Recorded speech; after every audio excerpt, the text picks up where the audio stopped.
안녕하세요. 네, 네, 반갑습니다. 저는 제한학원에서 이제 컴퓨터반을 담당하고 있는 박대순이라고 합니다. 여러분들 어제만 하더라도 비가 억수같이 많이 왔었죠. 그런데 오늘은 날씨가 이렇게 맑고 화창하네요. 더 설명 오신 걸 환영하고, 여러분들 설명회를 통해서 여러분들이 궁금해했던 거라든가 이런 것 등이 말끔히 해소됐으면 좋겠어요. 설명회 진행 순서는 그 전산직을 가지고 시험을 볼 수 있는 종류가 상당히 많거든요. 그래서 시험 종류에 대해서 말씀을 드리고, 그 다음에 우리가 이제 시험을 준비하면서 중요한 게 출연 인원, 그 다음에 모집 인원, 이런 것도 중요한데 사실 제일 중요한 건 커트라인이에요. 그래서 커트라인에 대해서 말씀을 드릴 거고, 그 다음에 오프라인에서 우리가 이제 수업을 하고 강의를 듣고 질문 받고 이제 이런 거를 이제 원하는 학생들도 있고, 그 다음에 온라인상에서 이제 관리를 받는 걸 원하는 학생들도 꽤 있거든요. 그래서 이제 빅무사라는 시스템이 있는데 요거에 대해서 잠깐 설명을 또 드릴 거예요. 그 다음에는 우리 이제 커리큘럼이 되겠죠. 그 다음에 연관반에 대해서 마지막으로 이제 말씀을 드릴 겁니다. 시험의 종류가 이렇게 있어요. 국가직이 있고 지방직, 공무원, 경찰, 국회직이 있는데, 국가직은 7급, 9급이 있죠. 그래서 7급은 아무래도 9급에서 7급 올라가려면은 최소한 4, 5년은 걸리는 거니까 9급보다는 7급을 시작하는 게 좋겠지만, 또 이제 시험 과목도 많아요. 피셋도 봐야 되고, 그 다음에 이제 전산 개발이 있고요. 정보 보호직이 있죠. 아무래도 전산 개발이 좀 더 많이 뽑고, 정보 보호직이 좀 덜 뽑아요. 그 다음에 지방직에 오면은, 지방직은 우리가 서울시 지방직이고, 경기도, 충청도, 전라도, 제주도, 이런 데를 말하는 거죠. 그래서 지금 말씀드린 서울시라든가 기타 지방직 교육청을 같은 날에 봐요. 그전에는 다른 날에 봐가지고, 내가 서울시도 보고, 충청도도 보고, 그 다음에 교육청도 보고, 이렇게 볼 수 있었거든요. 지금은 그렇지가 않아요. 여기 합쳐져가지고, 한 날에 보기 때문에, 눈치 작전이 조금 있어야 되고, 그 다음에 또 어떻게 보면은 지방직 학생들이 어떻게 보면은 그 서울시로 가지 않고 지방직을 보는 경향이 좀 많아졌죠. 아무래도 서울시는 다른 지방직에 비해서 커트라인이 좀 높아요. 그러니까 어떻게 보면은 지방에 있는 행정기관 입장에서 보면은 지방의 어떤 고급 인력을 충원할 수 있는 어떤 그런 기회를 갖기 위해서 이렇게 지방직, 교육청, 서울시를 쪼개놓은 것 같아요. 근데 우리 입장에서 보면은, 학생 입장에서 보면은 시험의 기회는 줄은 건 사실이죠. 3번 볼 수 있는 걸 한 번밖에 못 보는 거니까. 자, 이렇게 나눠져 있고요. 그 다음에 이제 지방직도 전산 7급이 있는데, 이 7급은 현재 서울시하고 경기도만 있어요. 그래서 다른 지방직은 가끔 있는데 거의 최근 5년 동안은 없었고, 서울시가 한 10명 정도 뽑고, 그 다음에 경기도가 한두 명 뽑고, 이런 식으로 이제 몇 년 해왔어요. 그 다음에 군무원이 있어요. 그래서 이제는 국가직이나 지방직은 인사위원회라고 해서 시험 문제를 출제하는 기관이 같아요. 그렇기 때문에 국가직 시험 문제 패턴이나 지방직 기출 문제 패턴이 같기 때문에 어디에 맞춰서 공부해도 관계없는데, 군무원은 좀 달라요. 군무원은 얘들하고는 좀 다른 게, 얘들은 단답형이 많아요. 단답형 문제가. 그리고 깊이가 없어요. 문제가. 그래서 여러분들이 혹시 우리 컴퓨터 자격증에 보면은 컴퓨터 활용 이런 거 있죠. 컴퓨터랑 능력 검증 시험이 있고, 또 워드 프로세서 이런 거 있잖아요. 사무 자동화. 네? 그런 문제하고 좀 비슷해요. 거기에도 컴퓨터 일반이 있거든요. 시험 과목에. 그런 문제하고 비슷하기 때문에 이제 그런 문제가 더 맞을 수도 있는데, 그럼 우리가 시험을 준비할 때 국가직 지방직만 하는 게 아니라 군무원도 같이 하거든요. 근데 지금 제가 말씀드린 이런 단답형 문제는 이 국가직 지방직 문제를 풀 수 있는 실력이면 너무 쉬운 문제예요. 그렇기 때문에 아까 제가 말씀드린 컴말 문제라든가 워드 프로세스 문제, 정보 처리 문제, 이런 걸 여러분들이 찾아서 풀어볼 필요는 없어요. 지금 기출 문제 나와 있는 것 정도만 다 풀 줄 알면 충분히 풀 수 있는 거예요. 그런데 이제 올해 구몬 문제가 작년부터 공개가 됐는데, 두 문제가 어렵게 나왔는데요. 두 문제가 하나가 C샵하고, 그 다음에 이제는 C++ 나온 거예요. 그런데 그 전에도 이제 전산제기에 보면은 가끔 저는 C++ 나온 적이 있었는데 우리가 기본적인 C 코드를 공부하면 풀 수 있는 문제였었는데 작년 문제는 함수를 물어본 거야. 예, 그 C샵에서만 쓰는 함수. 이거는 내가 C샵 함수를 쓰지 않아 보면은 맞출 수가 없죠. 그래서 그런 문제는 틀리라고 되는 거예요. 그래서 커트라인이 한 74.5점 이랬었거든요. 그거 뭐 그 두 개 틀린다라고 해서 뭐 커트라인에는 아무런 문제가 안 되죠. 그래서 여러분 나중에 뭐 저거 수업을 하게 되면 말씀드리겠지만 기출문제에 나와 있는 것만 내가 다 맞힌다. 실수를 않겠다. 이렇게만 하시면 여러분들이 뭐 어떤 시험이든 간에 패스하는 데는 뭐 문제가 안 돼요. 그래서 뭐 공부를 좀 하는 학생들은 뭐 이것도 오고 저것도 오고 이렇게 해가지고 또 헷갈리기만 하는데 사실 기출문제를 여러 번 풀고 거기는 내용 정도를 이론서를 통해서 확인하게 되면은 여러분들이 준비하는 시험에는 충분히 다 커버가 된다는 얘기죠.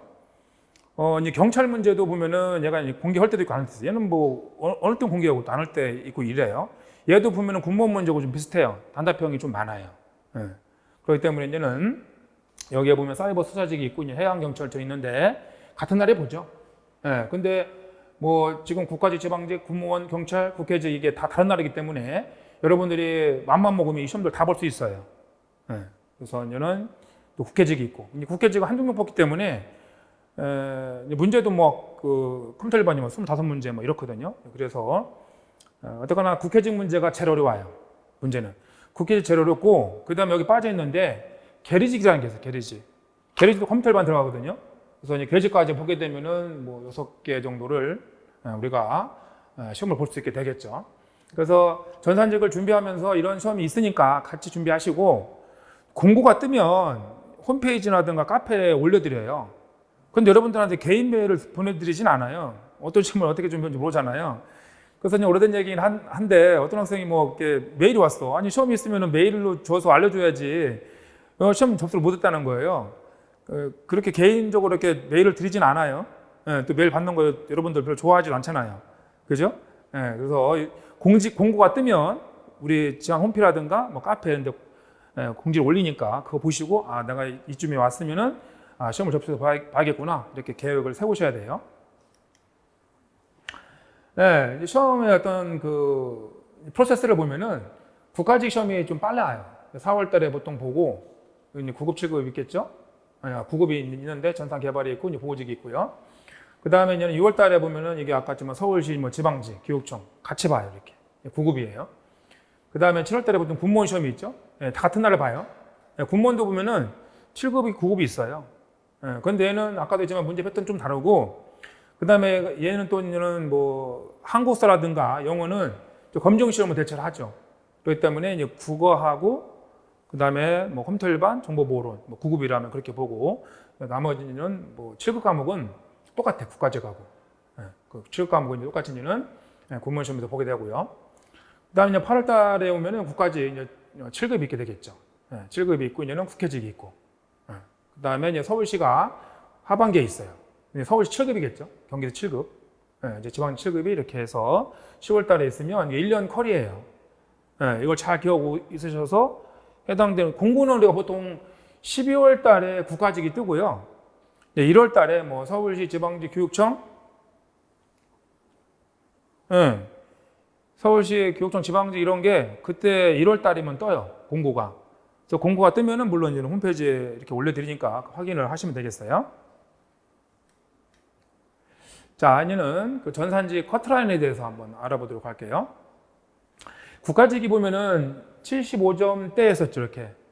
이때 85점이 된 이유가, 국가 7급이 75점대에서 이렇게 늘어났죠.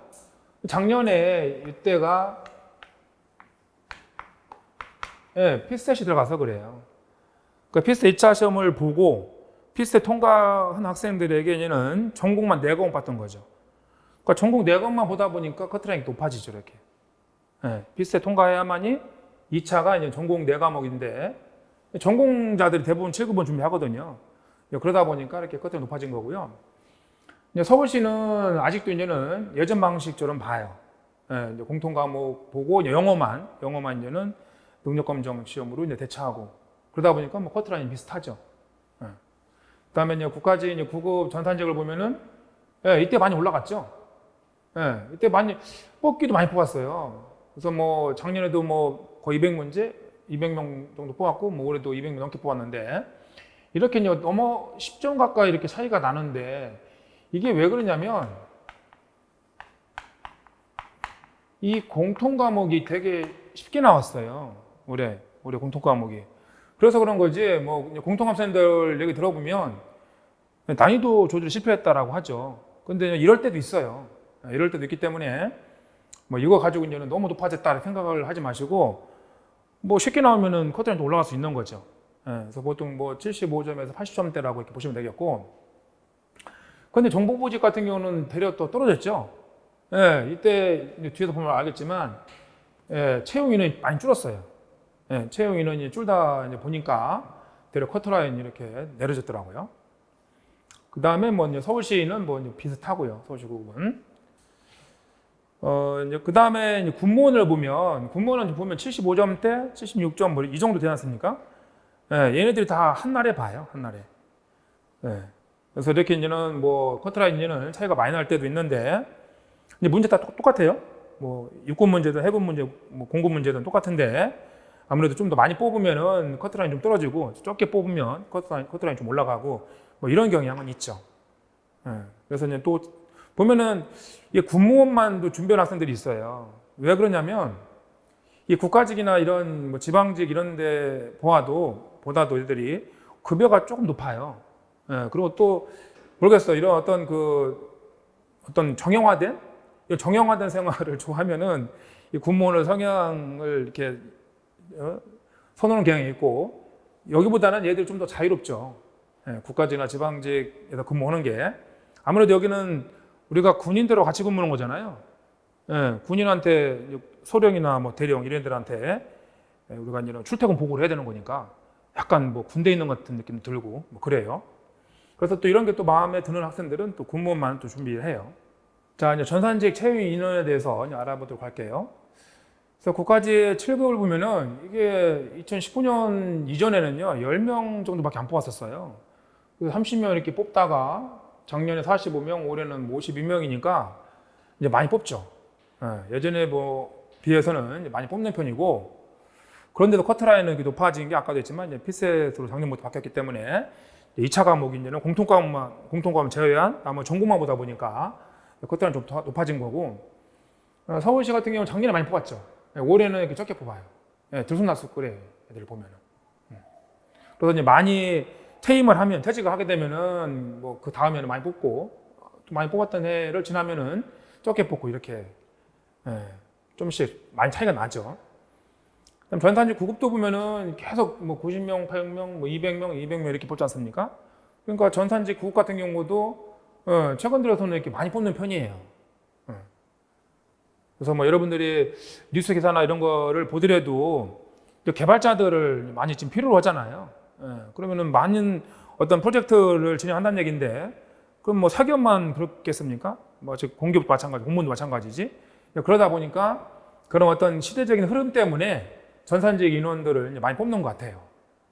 그래서 이제는 뭐 올해도 이렇게 많이 뽑고 있어요. 그 다음에 이제 국가직 이제 9급의 정보보직이죠. 정보보직은 이렇게 좀 적게 뽑아요. 적게 뽑았기 때문에 아까 커트라인이 되려 떨어지는 뭐 그런 게 있었죠. 문제는 쉬웠는데 불구하고. 그다음에 서울시 9급도 뭐 이렇게 적게 뽑다가 또 올해는 엄청 많이 뽑죠. 그래서 여러분들이 보면은 내가 서울에 거주한다든가 경기도 뭐 다 볼 수 있어. 서울시는 어디든 다 볼 수 있거든요. 그러니까 실력이 좀 있는 학생들은 서울시를 많이 선호를 해요. 서울서 공무원이니까 서울시가 이런 일반 지방직보다 월급도 조금 더 높아요.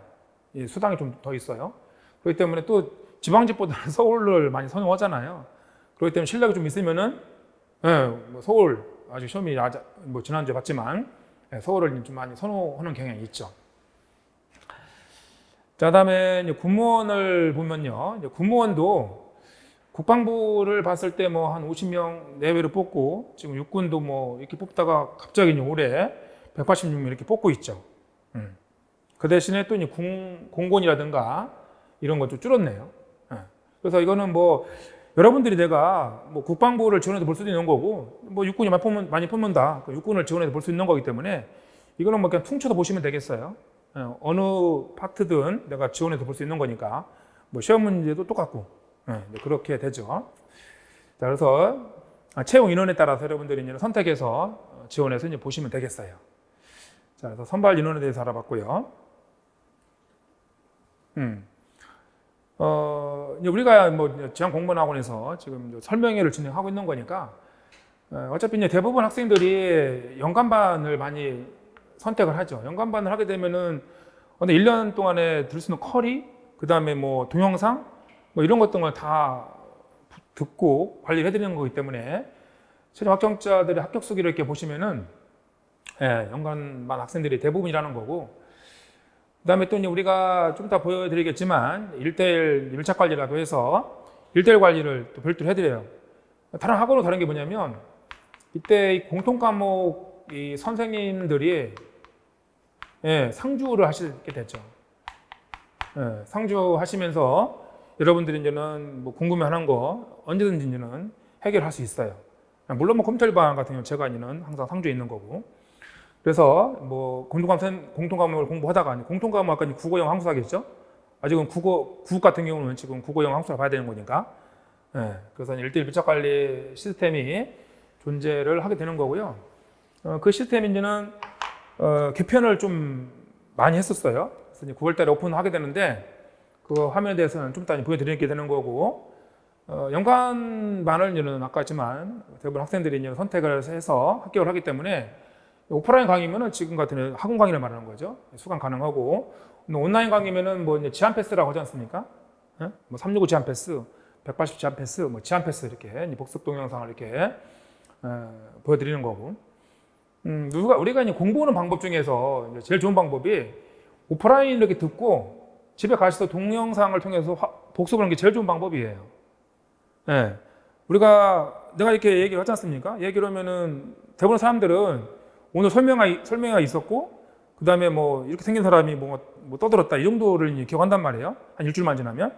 그럼 그거 안 까먹으려면 내가 이제 수업은 걸 까먹으면 안 되잖아요. 그 수업을 까먹지 않으려면 온라인 수업을 듣고, 어차피 이제는 오프라인 수업을 듣고 온라인에서 이제 복습을 하고. 근데 어차피 온라인은 뭐 여러분들이 계속 반복해서 볼 수 있는 거니까 이런 식으로 공부하는 게 합격하는 데는 제일 빠르죠. 자, 그래서 뭐 자습실이라든가 스터디룸이라든가 제공해드리고, 아까 이제 빅모의사 그 시스템 1대1 관리인데, 이게 이제 1대1 관리 시스템을 말해요. 1대1 관리. 1대1 관리 시스템을 이제를 통해서 관리를 해드려요. 저도 여기 되면은 단원별 수업을 하게 되면 OX 문제 올려드리고, 단원별 문제 올려드리고, 이렇게 해서 계속 체크하고 할 거예요. 자, 연간반을 이제 수강하게 되면은 이런 혜택이 있다는 거고요. 이게 이제 개편을 하는 부분인데, 기존의 시스템에서 다른 부분이 이 부분이에요. 이 부분. 그래서 이제 매일매일 OX 문제를 올리죠. 이건 공통 과목이에요. 저는 매일매일 못 올리고, 그 해당되는 단원이 끝나면은 그때는 올리죠. 그 다음에 또 풀어드리고. 그런데 공통 과목 같은 경우는 매일매일 올려드리는 거예요. OX 문제를. 단원별 확인 학생 문제인데, 어차피 여러분들은 뭐 국어도 단원이 있고 영어도 단원이 있잖아요. 그 단원별 문제를 여러분들이 랜덤하게 풀 수 있어요. 내가 특정 단원만 풀 수도 있고, 그 특정 단원 전체를 볼 수도 있고, 또 문제도 내가 5문제만 풀어볼 수도 있고, 10문제 풀어볼 수도 있고, 이런 식으로 선택해서 풀어볼 수 있어요. 단원별 확인 문제가. 전범위는 우리가 일반적으로 보는 모사죠. 전범위 모사. 이렇게 되어 있어요. 여기는 빠져 있는데, 기출문제를 여기서 다 풀어볼 수 있어요. 기출문제. 그래서 공통과목은 당연히 들어가는 거고, 전산지식 같은 경우는 제 컴퓨터반은 기출문제를 다 올려드리고 해설도 다 찍어서 올릴 거예요. 제가 지금 찍고 있거든요. 해설도 기출문제 연도별로 다 찍어서 올려드릴 거예요. 그래서 연간반을 이렇게 여러분들이 선택하게 되면은 이런 혜택이 있다는 거고요. 이제 우리 전산지 공무원 학원에서 이제 교육 과정인데, 이건 뭐 비슷하죠. 학원들마다. 여러분들 이게 이론반이라고 하는데 보통 이론반. 이론반이 사실은 이거 제일 중요해요. 여기서 여러분들이 개념을 잡는 게 제일 중요하거든요. 개념을 이게 잘 잡아놓고 이제 이러면 이게 쉬워지죠. 기출문제가. 그래서 대부분 학원을 오는 이유가 내가 뭐 내용을 잘 알고 내가 뭐 진짜 공부를 잘했어. 그러면은 그냥 동영상 듣고 아니면 책을 본다든가 이렇게 해도 되잖아요. 그럼 여러분들이 여기 오프라인 수업을 듣겠다라고 이렇게 오신 이유는 그게 잘 안 되니까 그런 거란 말이에요. 그러니까 아까 했지만 1대1 관리해서 뭐 출석 체크도 하고 이렇게 할 거란 말이에요. 관리를 받으려는 거고, 그리고 또 이제 이해가 또 안 가면은 오프라인이면은 바로바로 질문할 수 있잖아요. 수업 끝나고 질문할 수 있을 거 아니야. 그러려고 여러분들이 뭐 이런 오프라인 강의도 성을 거란 말이야. 또 뭐 오프라인만 하는 게 아니라 온라인 강의도 제공해 드리는 거니까. 그래서 이제 이론반을 할 때 여러분들이 항상 할 게 내가 뭔가를 암기로 들면 안 돼요. 이해하려고 해야 되는 거지. 그리고 이해를 했을 때 50%만 이해했으면 넘어가야 돼요. 여러분들이 왜 금방 지치냐면 새로운 내용을 들으면은 하루면은 90% 까먹는다라고 그래요. 이건 교육학자들 한 말이야. 그리고 또 맞는 말이겠죠. 그분들이 연구해서 한 말이니까. 그러면 하루가 지나기 전에 내가 이제는 50%로 이제는 까먹는 걸 줄여야 될 거 아니에요. 그러면 반복밖에 없어요. 반복. 이렇게 하려면 반복하는 수밖에 없다고. 그럼 제가 아까 말씀드린 것처럼 공부하는 방법은 되게 단순해요. 오프라인으로 듣죠? 근데 이해 안 가는 거 질문하죠?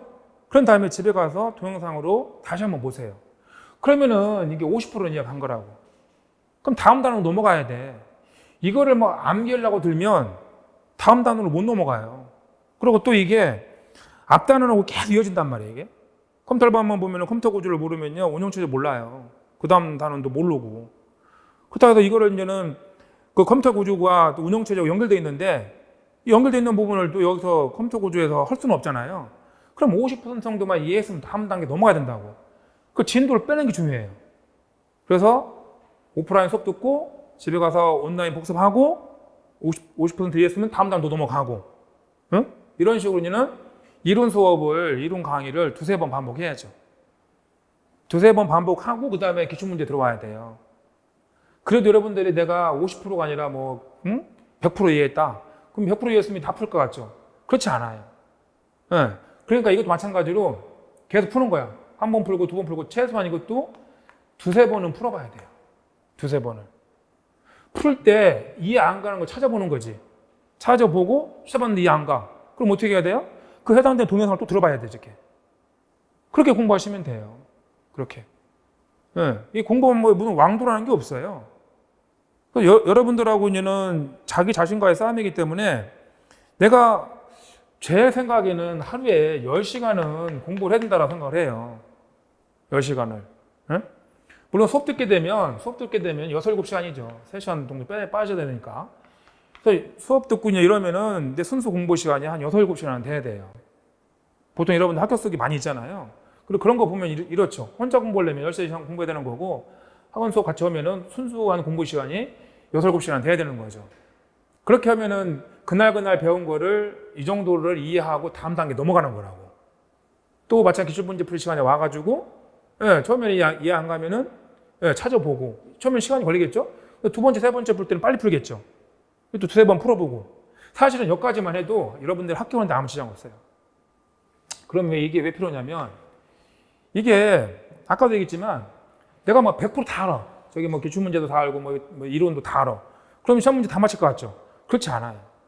그래서 여기서는 사실 알고 보면은 모의사는 이게 찍기 연습 보는 거예요.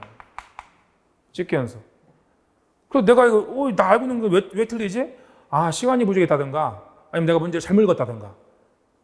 이런 시간을 줄이는 거거든요.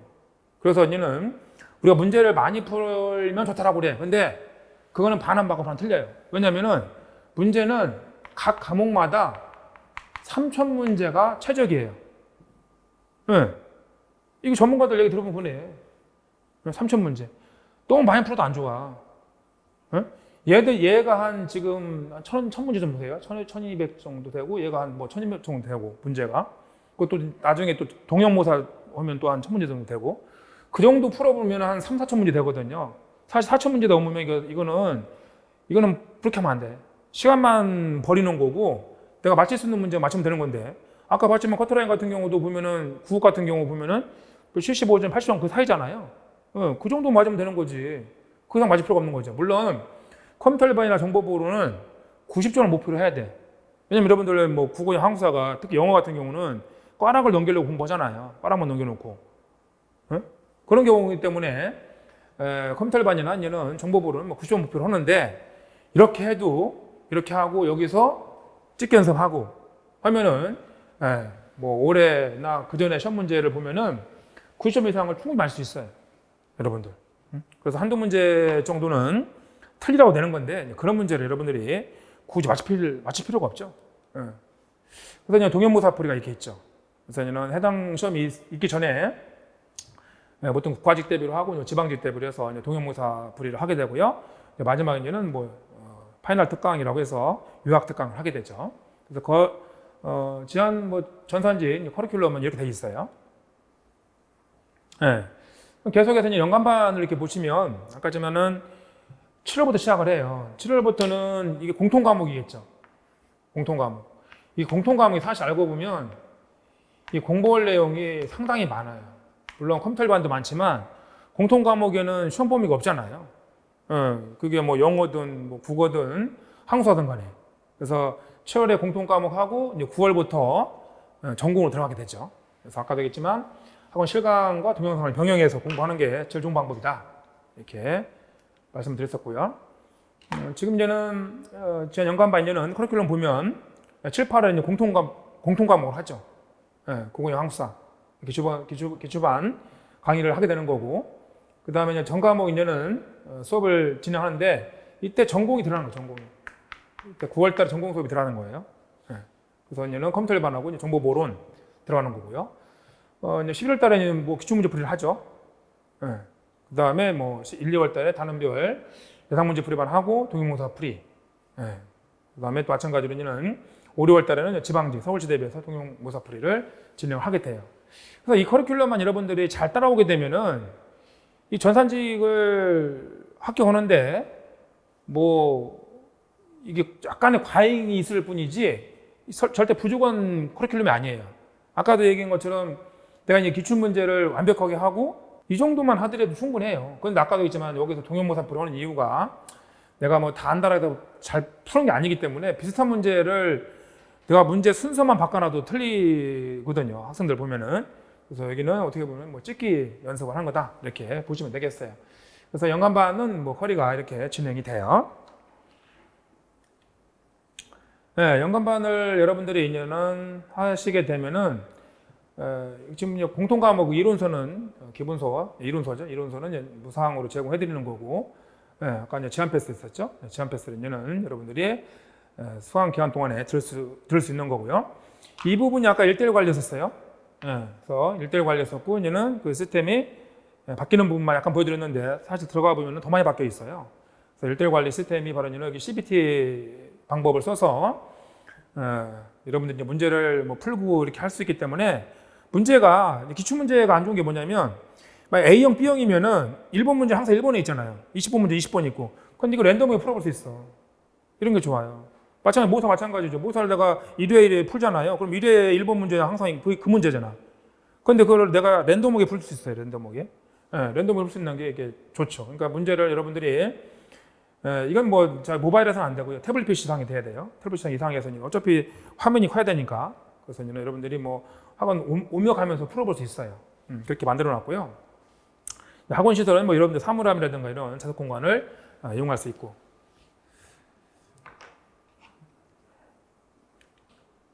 그래서 설명회 오늘 당일에 결제를 하게 되면은 기존에 이제 금액이 있는데 기존의 금액에서 또 추가 할인을 이렇게 해드린다라고 그래요. 아까 전에 제한패스 1년 이용권을 드리는 거고, 그 다음에 여기 이제 최신 개정 이론서를 드리는데 그 이론서가 이제 공통 과목이죠. 이게 지금 이미 나왔어요. 이미 출간을 했고요. 요거를 드리고 또 달달노트 주네요. 달달노트. 달달노트 이것도 다 새로 만들었어요. 신간이 되겠죠. 근데 뭐 내가 종합반만 하겠다 이렇게 할 수도 있어요.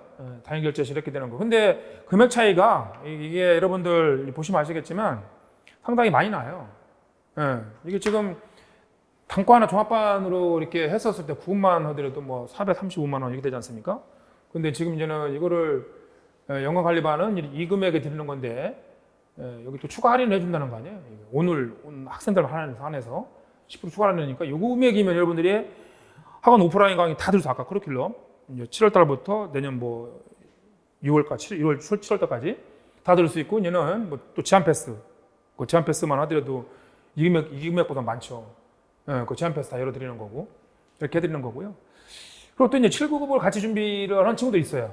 꽤 많아요. 왜냐면은 이게 7급이 지금은 이제 많이 뽑기도 하지만 이게 시험 과목이 보면은 공통 과목 이제 빼고 여기 이제는 9급에 보면은 컴퓨터반이 있잖아요.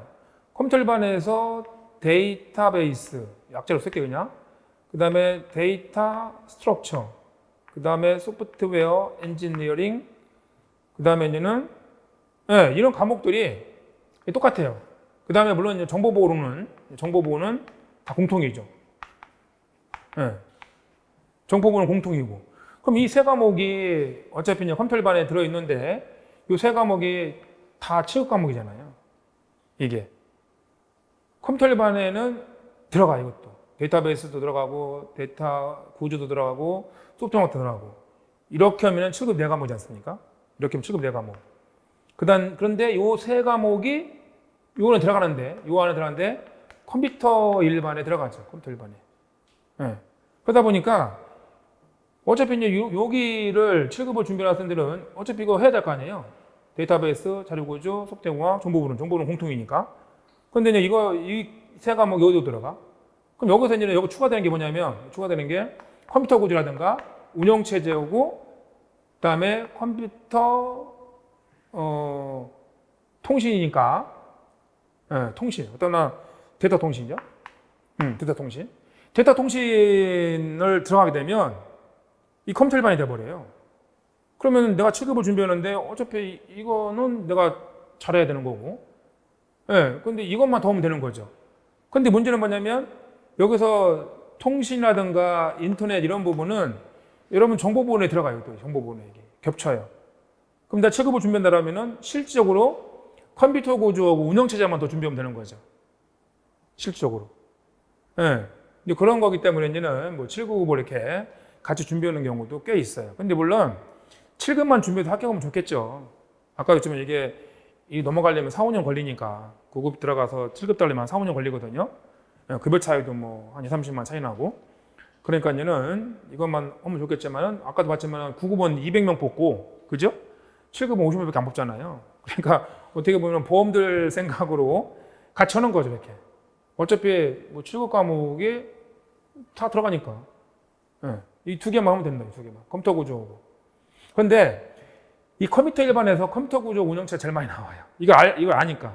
출제하시는 분들도 이거 알 거 아니에요. 알기 때문에 그것만 본다라면은 컴퓨터 구조 운영체제가 다른 이런 거에 비해서 좀 더 많이 나오긴 해요.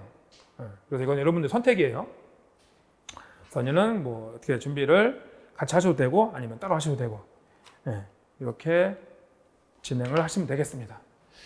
그래서 제가 이제는 그 정보를 드릴 수 있는 거는 제가 한 2, 3일 전부터 이게 준비를 해온 거예요. 궁금해한 거는 제가 다 한 것 같아요. 여러분들이 전산지기 하면서 시험 볼 수 있는 지금 직종, 그죠? 직렬이 직종이 있으니까. 직종이 한 6개 정도 있었죠? 국가직, 지방직, 공무원, 경찰청, 뭐 또 국회직, 또 계직까지 이렇게 한 6개 되네요. 그렇게 있었고. 그 다음에 여러분들한테 쿼트라인. 뭐 커트라인 얘기했었고요. 커트라인 중요해요. 행정직은 여기다 플러스 10점 오면 돼요. 행정직은. 그래서 이 행정직보다는 훨씬 더 여러분들이 뭐 공무원 되는데 더 수월하다는 얘기고. 그다음에 이제 모집 인원도 제가 말씀드렸지만 작년보다 더 뽑았잖아요. 그죠? 뭐 그전에 3, 4년 전보다도 더 뽑았고. 그렇기 때문에 이제 공무원을 준비를 하면서 여러분들이 지금 이제 기회라는 것은 뭐 틀림이 없고요. 그리고 뭐 제가 이제는 우리가 여러분들에게 오신 이유는 오프라인 강의를 들으시려고 오신 거잖아요. 그래서 연관반 제가 소개해 드렸었던 거고. 그래서 제가 이제는 정보를 수집한 거는 여기까지예요. 그러니까 또 궁금한 거 있으시면 질문을 받을게요. 피셋 같은 경우는 따로 집계가 안 되는데 그럼 따로 준비하는 그렇죠. 피셋은 전문적으로 하는 학원도 있고 동영상도 많이 있어요. 찾아보시면. 그래서 일단 피셋을 통과해야 볼 수 있는 거예요. 통과 못 보는 거예요. 2차 시험을. 그러니까 같이 해야죠. 어차피 이제는 피셋이 조만간 있을 것 같은데. 조만간 있을 것 같고 두 달 정도 텀이 있다가 2차 시험이 있어요. 작년에 한 1.5개월 이랬는데 너무 빡빡하다. 1.5개월 가지고 어떻게 필세 통과해서 2차를 보냐. 그래서 한 2개월 정도 늘린 걸로 제가 기억나고요. 그럼 지금 우리가 8달 시험이니까 예, 봤을 수도 있겠는데 필셋을 아직 안 봤나요? 처음 준비하니까 예. 그래서 이제 2개월이니까 일단 봤을 수도 있고 조만간에 볼 것 같아요. 그래서 또 필셋을 통과한 학생들이 또 아까 전공 4과목을 준비하는 경우가 있는데 사실 2개월, 1.5개월에서 이제 2개월 늘렸다고 했잖아요. 그 텀을 2개월에 해가지고는 안 돼요. 예. 그 전부터 같이 했었어야 되지. 2개월 해가지고. 그 4과목을 어떻게 2개월 만에 다 끝낼 수 있겠어요. 예. 그래서 뭐 이제 필셋으로 이제는 7급은 1차 시험을 대체하죠. 2차가 이제는 전공만 보는 거고.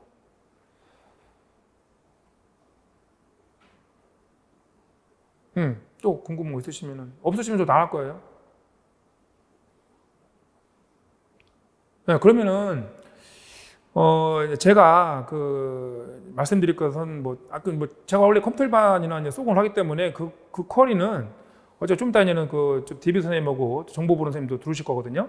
쿼리는 똑같아요. 이제 전체 쿼리는 제가 말씀드렸으니까 또 이제는 제가 수업 전에 또 컴퓨터반은 또 어떻게 수업을 하고 이제 이런 거에 대해서는 또 제가 말씀을 드릴 거니까 지금 이제 데이터베이스 선생님하고 이제는 그 정보 선생님이 지금 대기 오고 계시니까 말씀 들어보고 이제 궁금한 거 있으시면은 또 물어보시면 되겠어요. 자, 저는 여기서 물러가겠습니다.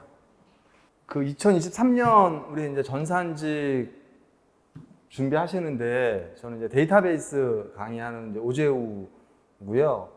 그래서 데이터베이스라고 하는 과목이 아마 뭐 학교에서 수업을 들으신 분도 있고 또 실무 또 개발이나 이런 쪽 하셨던 분들은 데이터베이스라는 과목이 좀 이제 쉽게 이렇게 좀 다가올 수도 있고 한데 이 데이터베이스라는 과목이 어떻게 보면 되게 좀 쉬우면서도 공부하기는 어렵지 않아요. 공부하기에는 뭐 그냥 쭉 이렇게 들으면 이해가 되고 그냥 책에 있는 내용도 쭉 보면 그리고 공부 분량 뭐 많긴 하지만 그거대로 또 학습을 하면 뭐 충분히 못 따라올 수 있는 그런 과목은 아니에요. 그런데 이제 문제가 뭐냐면 내용을 다 알고 있는데 막상 시험 보러 가잖아요.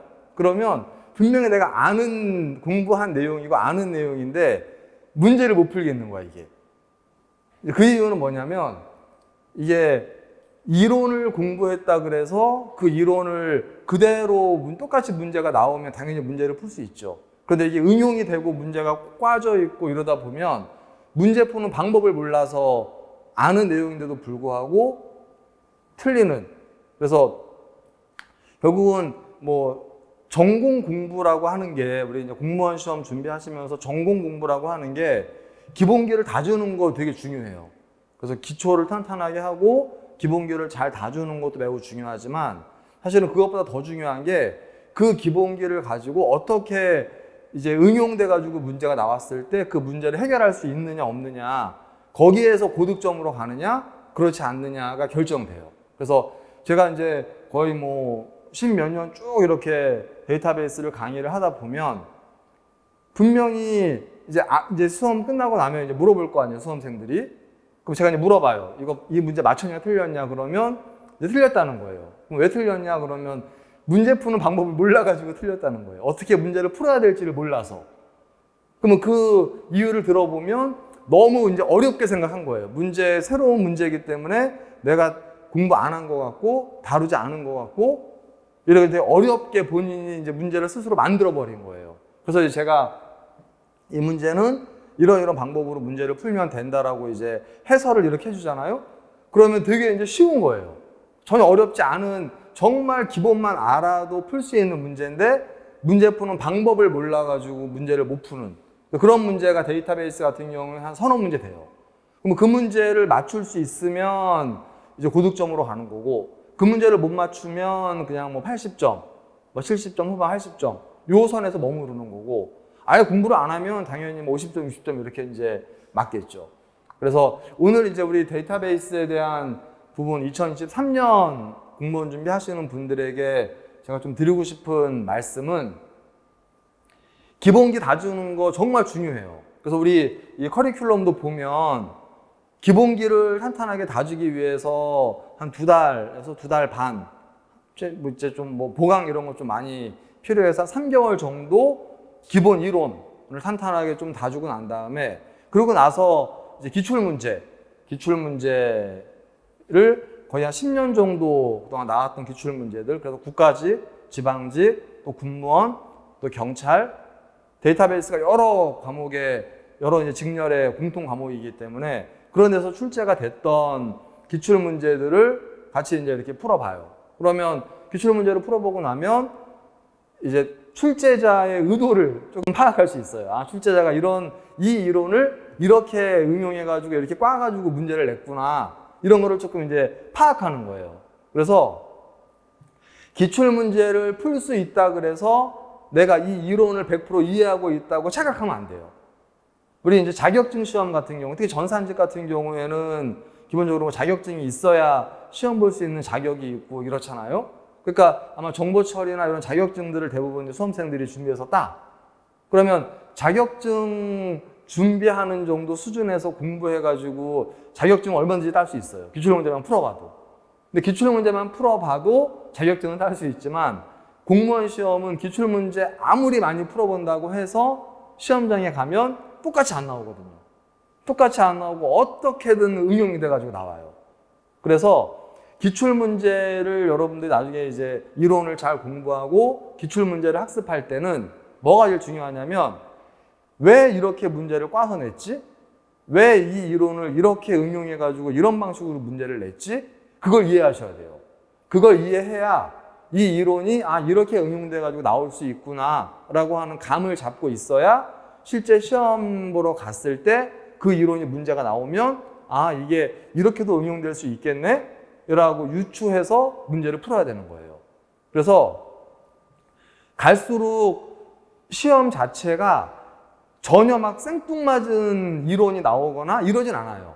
어차피 데이터베이스라고 하는 이론의 그 도메인 범위는 딱 정해져 있기 때문에 그 범주 안에서 문제가 출제가 돼요. 그런데 뭐 10몇 년 동안, 거의 20년 동안 똑같은 과목이 계속 문제를 만들어가지고 지금까지 나온 거잖아요. 그러니까 얼마나 비슷한 문제들이 그동안 많이 출제가 됐겠어. 그러면 출제자 입장에서도 똑같은 유형의 문제를 똑같이 낼 수 없으니까 어떻게든 조금 바꿔가지고 문제를 내야 되고, 그렇게 고민하다 보면 이제 여러분들이 그 문제를 풀 때 응용이 필요하게 되고 이렇게 이제 돼버리는 거거든요. 그래서 기본기를 다 주고 기출문제를 접근해서 풀 때는 기출문제를 풀었다고 내가 이 문제를 풀 줄 안다 그래서 이 이론을 100% 이해하고 있다라고 그냥 넘어가면 안 되고, 거꾸로 기출문제를 분석해서 출제자의 의도를 좀 파악하는 그런 연습을 같이 병행해서 하셔야 되고요. 그게 어느 정도 좀 이제 준비가 돼서 응용력이나 이런 것들이 조금 이제 감을 잡고 있으면 마지막에 이제 실전 모의고사 이런 것들을 좀 다양한 문제를 풀면서 응용력을 키워서 시험장에 가서 이제 문제를 푸는 그런 방식으로 학습을 하셔야 되는 거고요. 그래서 전체 모든 전공 과목들이 비슷한 스텝으로 되어져 있어요. 기본 이론을 하고, 기본 이론이 끝나면 기출문제랑 이론 요약하고 기출문제 풀고, 그 기출문제까지 다 해결이 되면 그 다음에 마지막에 이제 실전 다양한 응용 문제들을 가지고 마무리를 하고, 이렇게 이제 진행이 되는 것이 일반적인 과목의 커리큘럼들이고요. 조금 더 이걸 이제 세부적으로 말씀을 드리면 기본이 정말 중요하거든요. 심지어 어떤 데이터베이스 특징이 문제가 긴 문제는 정말 길어요. 시험지, 이렇게 큰 시험지에 거의 한 페이지가 한 문제예요. 한 문제. 그럼 그 문제를 만약에 정말 내가 꼼꼼하게 이렇게 문제를 푼다고, 보통 한 문제 푸는데 1분 넘어가면 안 되거든요. 50초에서 1분이 넘어가면 나중에 시간이 모자라요. 그러니까 정말 시간이 빠듯한 거예요. 그래서 공부를 많이 해서 꼼꼼한 친구들이 시험장에 가서 이제 시험을 이렇게 봐. 그러면 처음에 꼼꼼하게 이렇게 공부하잖아요. 시험 보잖아요. 그러면 이제 뒤로 갈수록 시간이 쫓겨요. 시간에 쫓겨서 나중에는 아는 것도 그냥 막 대충 풀고, 이거 나중에 풀어야지 라고 체크해 놓은 건 못 풀고 그냥 찍고 나오기도 하고 막 이럴 수 있어요. 시간 배분이 정말 중요한데, 방금 말씀드린 것처럼 한 문제가 한 페이지를 차지하고 있으면 일단 문제만 딱 보면 이제 어떤 느낌이겠어요? 야, 이거 큰일 났다. 여기서 시간 엄청 잡아먹겠네? 이런 생각이 들겠죠. 그러면 이제 멘탈이 흔들리기 시작하고 좀 불안해지기 시작하고 시계를 쳐다보게 되고 그런데 조금 잘 모르겠어. 이 문제가 워낙 복잡하기 때문에. 그러면 이거 나중에 풀어야지 라고 체크하고 넘어가. 근데 그 다음 문제도 아는 내용인데 이게 막 까져 있어가지고 푸는 방법을 모르겠어. 이러면 한두 문제 그런 문제에 딱 부딪히잖아요. 그러면 이제 그때부터는 이제 나의 이 패턴이 이제 깨져버리게 되고 불안하고 막 초조하고 정신 없고 이래서 시험이 망쳐버리게 되는. 그런데 오히려 어려운 문제가 어떤 문제냐면 다음 중 뭐뭐에 대한 뭐 특성으로 틀린 것은 이래놓고 단답형처럼 그냥 보기 1번, 2번, 3번, 4번 해가지고 그냥 몇 줄 이렇게 딱딱 써져 있는 문제 있잖아요. 그런 문제가 오히려 되게 어려운 문제고 그렇게 한 페이지 차지하고 있는 문제 있잖아요.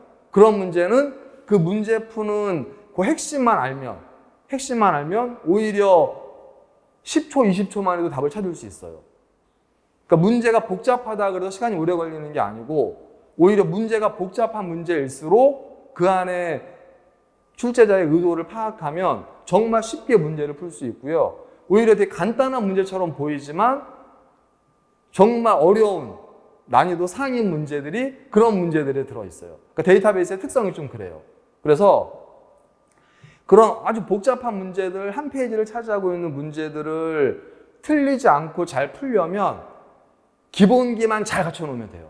그래서 기초가 항상 중요하다 이런 얘기를 누누이 제가 강의 때 얘기를 하는데 기초가 정말 중요한 이유는 아주 간단한 문제를 풀기 위해서가 아니라 되게 어려운 문제, 난이도가 되게 상이라고 착각하는 문제들, 이런 문제들은 나중에 이제 우리 제 수업을 들어보고 기출문제를 같이 풀어보면 쉽게 이해가 될 거예요. 아, 왜 선생님이 그때 이런 얘기를 한 거구나, 이 문제를 어떻게 풀어야 되는 거구나, 이런 거를 되게 쉽게 알 수 있어요.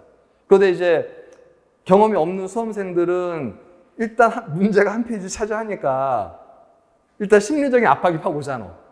그러면 이제 문제를 스스로 어렵게 만들어서 기본기만 알아도 풀 수 있는 문제를 스스로 어렵게 만들어가지고 이상한 함정에 이제 빠져서 막 헤매는 거예요. 그러면 시간은 시간대로 가죠. 결국은 못 풀고 틀리죠. 그러면 이제 점수가 안 좋게 나올 수밖에 없게 되는 거죠. 그래서 정말 기본기는 탄탄하게 잘 다져 놓으셔야 되고요. 그러고 나면 이제 기본기가 잘 갖춰져 있는 상태에 조금씩 살을 붙이셔야 돼요. 그 살을 붙여나가는 방법은 결국 회독을 많이 해야 돼요. 그런 얘기 많이 들어보셨죠? 공무원 준비하려면 결국 회독이 되게 중요하다. 반복을 많이 하셔야 된다는 거죠. 아는 내용 또 봐야 되고요. 또 봐야 되고요. 처음에는 이해가 안 가. 이게 무슨 내용인지. 그럼 처음에 이해가 안 가는 내용을 굳이 알려고 했을 필요 없어요. 아니, 이해가 안 가는데 굳이 시간 들여가지고 그 내용을 막 꼼꼼하게 공부할 필요 없다는 거예요. 어차피 회독을 해야 되고 어차피 3번, 4번 반복하셔야 돼요. 공부하실 때. 그러면 과감하게 넘어가는 거예요. 그때는. 과감하게 넘어가고 이거 모르겠네? 모르는 거 체크만 해놓고 넘어가요. 데이터베이스는 1장부터 우리가 뭐 16장, 17장 요 파트가 쭉 있는데 대부분 이게 연결돼 있어. 이론들이. 그래서 앞에서 모르는 내용이 뒤에 가면 해결되는 경우들이 있어요. 그러니까 굳이 앞에서 어려운 내용들을 잡고 가지 마시고 그냥 쉽게 하면 공부하는 거예요. 쉽게 공부하고 모르는 거 체크만 해놓고 넘어가고 2번, 3번 회독하다 보면 자연스럽게 그게 이해가 되고 이러면서 조금씩 이렇게 우리 집 지을 때 한꺼번에 안 짓고 조금 짓고 조금 이렇게 탑 쌓듯이 이렇게 쌓아가서 우리의 목표는 뭐 올해 내년 1월, 2월에 모든 걸 다 마무리하고 완성하겠다가 아니잖아요.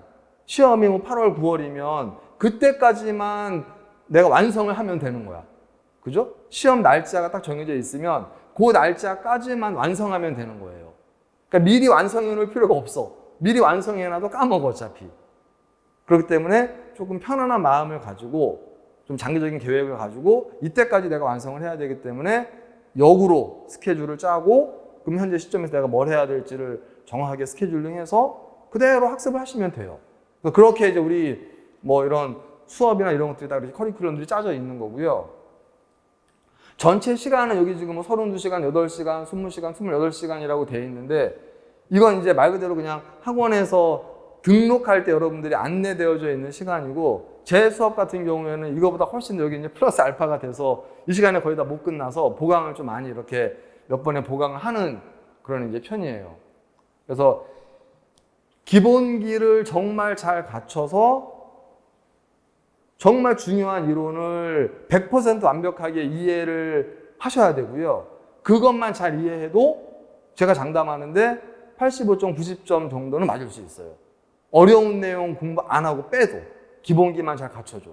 그게 되게 중요하다는 거예요. 기본기만 잘 갖추는 것만 해도 고득점을 받는데 전혀 문제가 없어요. 그래서 기본기 정말 잘 갖추도록 그렇게 학습을 하셔야 된다라고 하는 게 가장 좀 중요한 내용이고요. 여기를 좀 보면 데이터베이스가 이렇게 주제들이 있거든요. 데이터베이스 개요부터 최신 데이터베이스 활용까지 각각의 파트들이 쭉 있어요.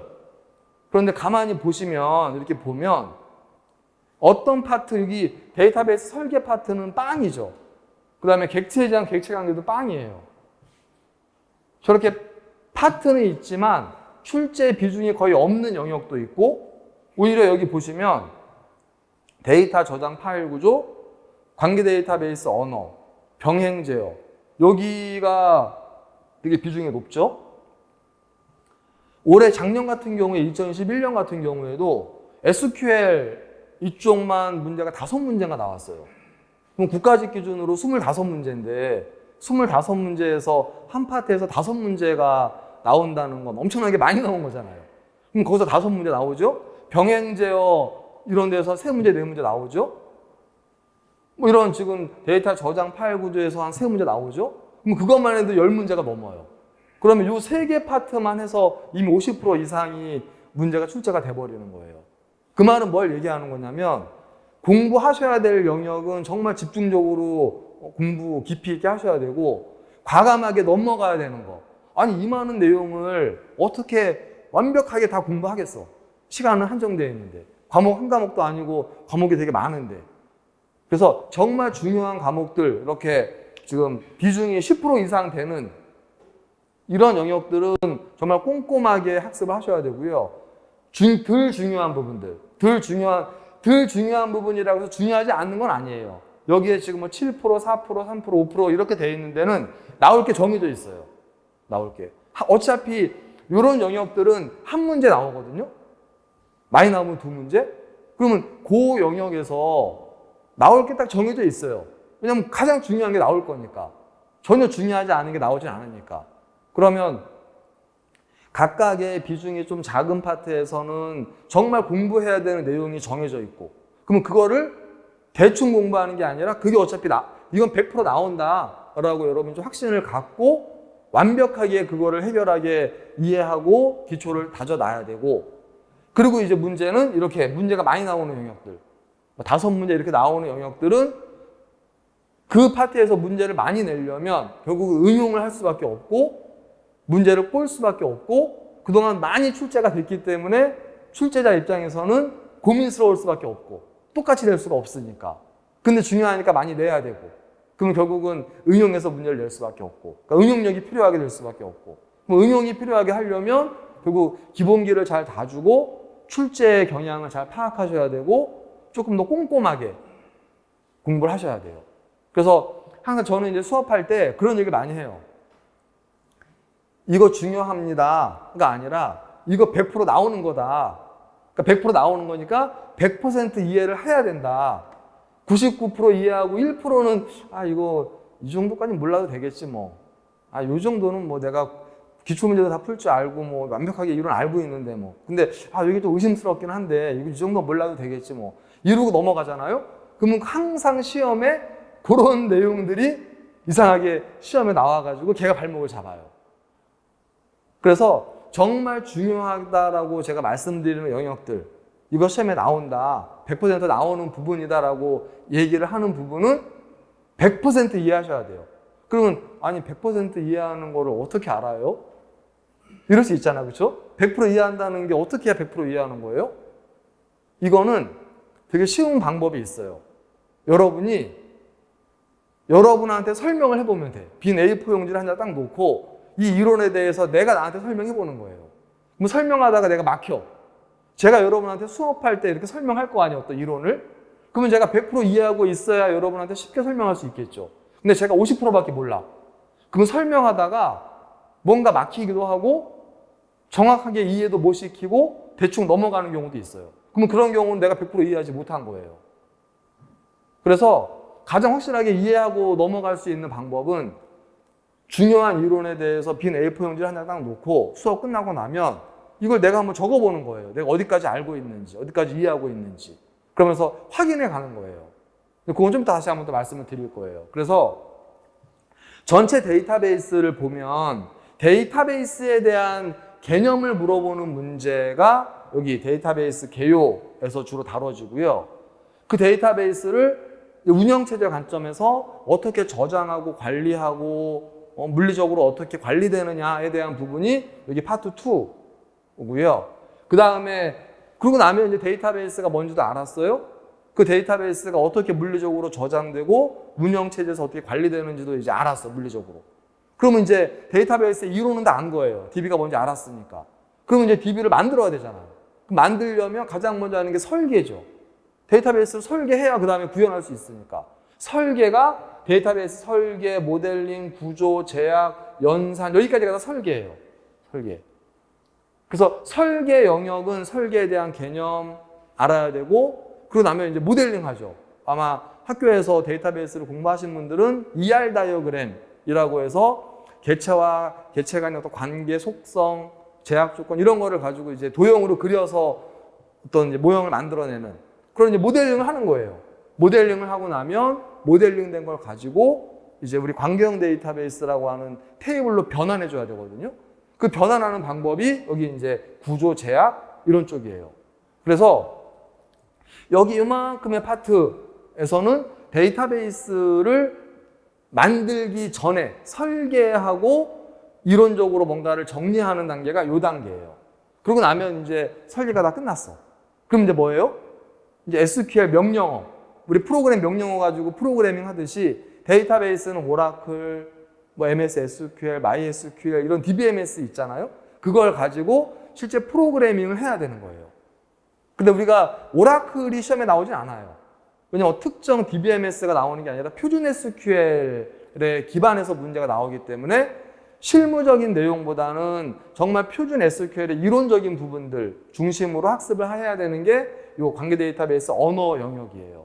여기에서는 이론적인 부분도 주로 많이 다뤄지고 실제 코드를 쭉 주고 SQL 코드를 주고 결과를 찾는 문제 코드를 4개를 거의 한 페이지를 쫙 주고 이 중에서 실행 안 되는 거, 에러 나는 거 찾아라 이런 문제들이 나와요.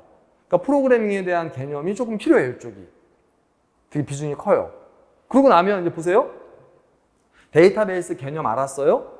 그 데이터베이스를 어떻게 모델링 해야 되는지도 공부했어요?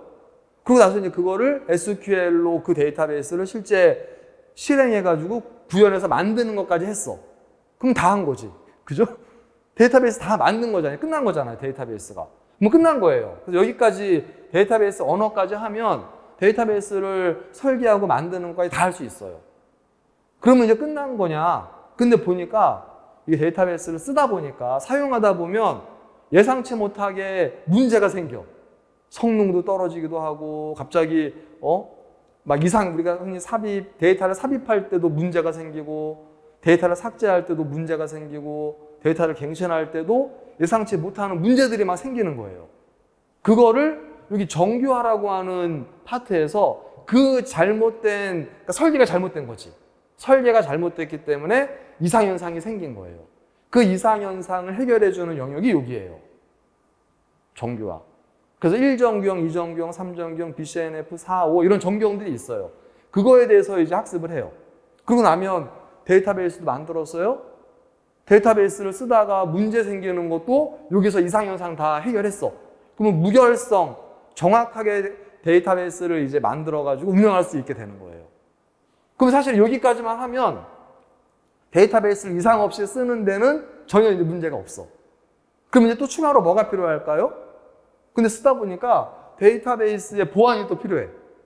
누구는 권한을 어떤 권한을 주고 누구는 권한을 주면 안 되고 우리 로그인 아이디 패스워드 넣어가지고 여러분 메일에 접근하잖아요. 그럼 그런 것들이 다 권한 보안을 가지고 뭔가 하는 거잖아요. 그럼 데이터베이스 측면에서 누구한테 어떤 권한을 주고 어떻게 관리할 건지에 대한 영역도 되게 중요한 파트예요. 그래서 여기가 이제 이 무결성과 보안 부분이고 질의 최적화는 질의어 처리 부분은 권한 주고 쓰다 보니까 갑자기 또 성능이 떨어지는 경우들이 있어. 데이터베이스가 설계도 잘 됐고 아무 문제가 없는데 이상하게 느려요. 그럼 성능에 문제가 있는 거잖아요. 그러면 성능을 어떻게 하면 향상할 수 있느냐에 대한 데이터베이스 최적화, 우리가 튜닝, 뭐 최적화 이런 얘기 하거든요. 그런 부분들도 다뤄야 돼. 그게 이 질의어 처리 부분이에요. 근데 쓰다 보니까 아 이거 데이터베이스가 망가졌네? 서버가 다운돼 버려가지고 DB가 중간에 날아가 버리고 막 데이터베이스가 없어졌네? 그럼 어떻게? 망가진 거 고쳐야지. 자동차 타고 가다가 자동차 퍼지면 카센터 가가지고 수리해야 되잖아요. 데이터베이스 시스템이기 때문에 쓰다 보면 고장나요. 그러면 고쳐야지. 그럼 고치는 방법이 여러 가지가 있어요. 로그를 기반으로 해가지고 고치는 방법도 있고요. 기타 로그를 이용하지 않고 뭐 그림자 페이지를 이용해서 복구하는 방법도 있고요. 고급 이런 여러 가지 방법들이 있어요. 복구하는 방법들이. 그게 회복에서 다뤄지는 거예요. 그런데 그 데이터베이스를 쓰다 보니까 나 혼자 쓰는 게 아니잖아. 동시에 네이버에 수십만 명의 사람이 동시에 쓰잖아요. 그러면 충돌돼요, 안 돼요? 충돌되겠지. 그죠? 아니, 똑같은 데이터베이스를 여러 사람이 동시에 막 쓰면 충돌이 될 거 아니에요. 우리 강의실도 지금 우리 설명회 때 지금 쓰고 있잖아요. 근데 우리만 쓰는 게 아니라 여기를 동시에 많은 사람들이 쓴다 그러면 당연히 충돌되겠죠. 근데 데이터베이스의 특성은 동시에 많은 사람들이 동시에 쓸 수 있어야 돼. 그러면 충돌되는 걸 막아줘야 되겠네요? 제어해야 되겠네요? 그러면 그런 제어 기법들이 병행 제어라고 하는 영역에서 다뤄지는 거예요. 가장 대표적인 게 로킹 기법. 잠그고 쓰면 돼. 못 들어올 거니까. 시간을 정해놓고 쓰든가. 타임스탬프예요. 그래서 그런 기법들을 설명하는 영역이 병행 제어예요. 근데 왜 여기가 중요하고 시험에 많이 나오느냐? 생각해 보세요. 데이터베이스는 나 혼자 쓰는 게 아니잖아. 동시에 많은 사람들이 쓰려고 하다 보면 병행 제어는 필수적인 거예요. 병행 제어가 되지 않으면 그 시스템을 이용할 수가 없어요. 그러니까 당연히 이 영역은 전체 영역에서 되게 중요한 부분을 차지하고 있는 거예요. SQL 여기가 왜 문제가 막 5문제씩 나오겠어요? 데이터베이스 그러면 대부분 오라클 얘기하고 MS SQL 이런 거 얘기하잖아요. 다 뭘로 돼 있어? SQL 명령어로 돼 있잖아요. 그러니까 당연히 알아야 된다는 거죠. 중요하다는 거죠. 그러고 난 다음에 나머지 부분들 데이터베이스를 최근에 인터넷 환경에서 분산해가지고 병렬로 빠르게 처리하는 분산 데이터베이스 또 객체장, 객체관계 데이터베이스 이런 부분들은 거의 비중이 많이 없어요. 최신 데이터베이스이긴 하지만. 그리고 마지막 최신 데이터베이스 활용 영역은 요즘 뜨고 있는 빅데이터, 뭐 이런 데이터 마이닝. 그래서 뭔가 의사결정에 활용하기 위한 분석 방법들, 이러한 영역들이 다뤄지는 것들이 바로 마지막 파트예요. 그래서 제가 이렇게 쭉 지금 빠르게 뭐 몇 분에 걸쳐서 전체 데이터베이스를 쭉 말씀을 드렸어요. 이거 여러분이 이제 공부하셔야 되는 거예요. 여기 영역들을. 대부분 어떤 것들은 기법들이 되게 중요하고요. 어떤 거는 실제 명령어를 써야 되는 게 중요하고 어떤 거는 가장 기본적인 수학적인 그런 이론들이 중요한 부분도 있고 그래서 전체 파트에서 뭔가 좀 선택과 집중을 해서 중요한 영역은 정말 깊이 있게 공부하셔야 되고 덜 중요한 부분들은 과감하게 넘어가요. 과감하게 넘어가고 나중에 공부 다 하고 7월달, 8월달 공부 다 했어 이제. 더 할 거 없어. 그러면 이제 혹시 모르니까 시간도 남고 추가로 정말 중요하지 않은 이런 부분들이 있잖아요. 이런 부분을 가볍게 한번 이렇게 보는 거예요. 어떤 분들은 그런 얘기해요. 이 책에 있는 내용만 삽스파 책에 있는 내용만 공부해도 돼요? 저는 가끔 얘기하죠. 여기 있는 내용이라도 제대로 공부해라. 그럼 최소 95점 이상 다 받는다. 이렇게 얘기해요. 그런데도 불안하고 의심이 된다. 그러면 서점 가면 데이터베이스 대학 교재들 있잖아요. 그거 하루 날 잡아가지고 거기 앉아가지고 데이터베이스를 이렇게 쭉 보는 거예요. 책을 쭉 내용을 봐. 그러면 그 안에 다 여러분이 공부한 내용인데 용어가 좀 달라요. 표현되는 내용이 조금 달라. 내용은 같은데. 그래서 그런 부분들은 차이점을 조금 보고 아 여긴 이렇게 표현하네 이런 쪽 감만 잡고 마무리하시면 돼요. 그래서 굳이 여러 가지 책 볼 필요 없고요. 한 가지 책만 딱 놓고 결국 나머지 부분들은 기본기 탄탄하게 하고 그렇게 공부하시면 충분히 다 고득점 받을 수 있어요. 그러니까 좀 믿고 따라왔으면 좋겠는데 이제 그건 여러분들의 몫인 거죠. 마지막으로 공부할 때 어떻게 하면 조금 도움이 될까를 좀 말씀을 드리고 싶어서 여기 첫 번째는 아까 얘기한 거예요. 출제 비중이 큰 데가 정해져 있잖아. 거기는 완벽하게 공부하셔야 돼요. 거기는. 그 다음에 제가 항상 그 우리 수업 첫 시간에 말씀드리는 내용이 뭐냐면 자전거 탈 때 처음부터 엄청나게 빨리 달리지 않잖아. 처음에는 천천히 달리면서 점점 속도가 붙죠. 그죠? 그래서 공부 시작할 때는 처음에는 가볍게 출발하는 거예요. 가볍게. 모든 내용을 처음부터 완벽하게 내가 이해하고 넘어가야겠다라고 하면 지쳐서 못해요. 이게 장기 레이스잖아. 마라톤인 거예요. 그래서 1년을 해야 되는데 1년 하려면 지금부터 천천히 가면서 속도를 높여가서 나중에 빨리 가야 돼. 나중에. 시험 몇 달 안 남겨놓고는 회독을 빨리빨리 해야 되고 더 빨리빨리 가야 되는데 처음부터 막 빨리빨리 많은 걸 한꺼번에 하려고 가잖아요? 그러면 속도도 안 날 뿐더러 지치기만 하고 뭐가 중요한지도 모르고 이게 막 뒤죽박죽 돼버려서 결국은 포기하게 되기도 하고 이렇게 돼버려요. 그래서 처음에는 좀 가볍게 출발하고 이제 속도가 좀 붙어. 공부도 습관이에요. 속도가 조금 붙으면 거기서 살을 조금씩 붙여보는 거예요. 그렇게 좀 학습을 하면 좋을 것 같아요. 그리고 외우려고 할 필요 없어요. 어차피 지금 외워봤자 어차피 시간 지나면 까먹어. 저절로 외워지게 하는 게 되게 필요해요. 저절로. 저절로 외워지게 하려면 결국은 지금 중요한 거 잘 체크해 놓고 한번 끝나고 나면 그 다음에 다시 또 회독할 거 아니에요. 회독할 때 또 한번 볼 거예요. 빨갛게 별표 진하게 해놓은 것들은 눈에 띄잖아. 그럼 회독할 때마다 눈에 이렇게 봐. 그러면 서너 번 그렇게 회독을 하면 자연스럽게 중요한 것들은 안 외워도 내용이 머리에 들어와요. 그리고 당연히 내가 이걸 알고 있는지 이해하고 있는지 못하고 있는지는 빈 A4 용지를 놓고 내가 직접 이렇게 좀 적어봐야 돼요. 그렇게 학습을 하시면 충분히 굳이 외우려고 안 해도 저절로 학습이 자연스럽게 돼요. 그래서 그렇게 좀 여러분이 학습을 하면 좋을 것 같고요. 서브노트 되게 중요하거든요. 공부하실 때. 서브노트 만드셔야 돼요. 남이 만들어 놓은 서브노트는 내 게 아니에요. 내 서브노트를 만들어야 돼. 내가 아는 거, 내가 모르는 거, 내가 틀린 거, 이런 거를. 그래서 공부하시면서 이론 수업 이렇게 하시면서 우리 이제 이론 수업 하잖아요. 그럼 이론 수업 할 때 빈 A4 용지를 놓든 아니면 책에다가 별도로 이렇게 좀 중요한 것들 체크해 놓고 반드시 그거를 별도의 서브노트에다가 옮겨서 이렇게 적어서 내용 정리를 내가 해야 돼. 내가 직접. 인터넷에 잘 돼 있는 서브노트 갖고 와가지고 그걸로 학습하는 건 아무 의미가 없어요. 내 거가 있어야 돼, 내 거가. 그래서 내가 확실하게 아는 거, 30%만 아는 거, 50%만 아는 거 이런 거를 좀 정리해서 서브노트 만드는 것도 되게 필요하고요. 나중에는 어떻게 되냐면 공부량을 늘리는 게 아니고요. 공부량을 줄이는 거예요. 공부량은. 시간이 지날수록 공부량이 늘어나면 안 돼요. 처음에는 공부할 게 엄청 많잖아. 그런데 시간이 지나면 하나씩 알아가죠, 내가. 이해가 되고 100% 알게 돼. 그러면 그런 거는 과감하게 뭐 하는 거예요? 빼는 거예요. 그래서 서브노트를 나중에 보면 100% 아는 건 굳이 할 필요 없는 거예요. 시간 낭비인 거야. 그럼 과감하게 빼고 이해가 좀 덜 가는 것들 중심으로 반복하시면 돼요. 그럼 나중에는 하루에 한 과목씩 회독할 수 있어요. 양이 줄어들었기 때문에.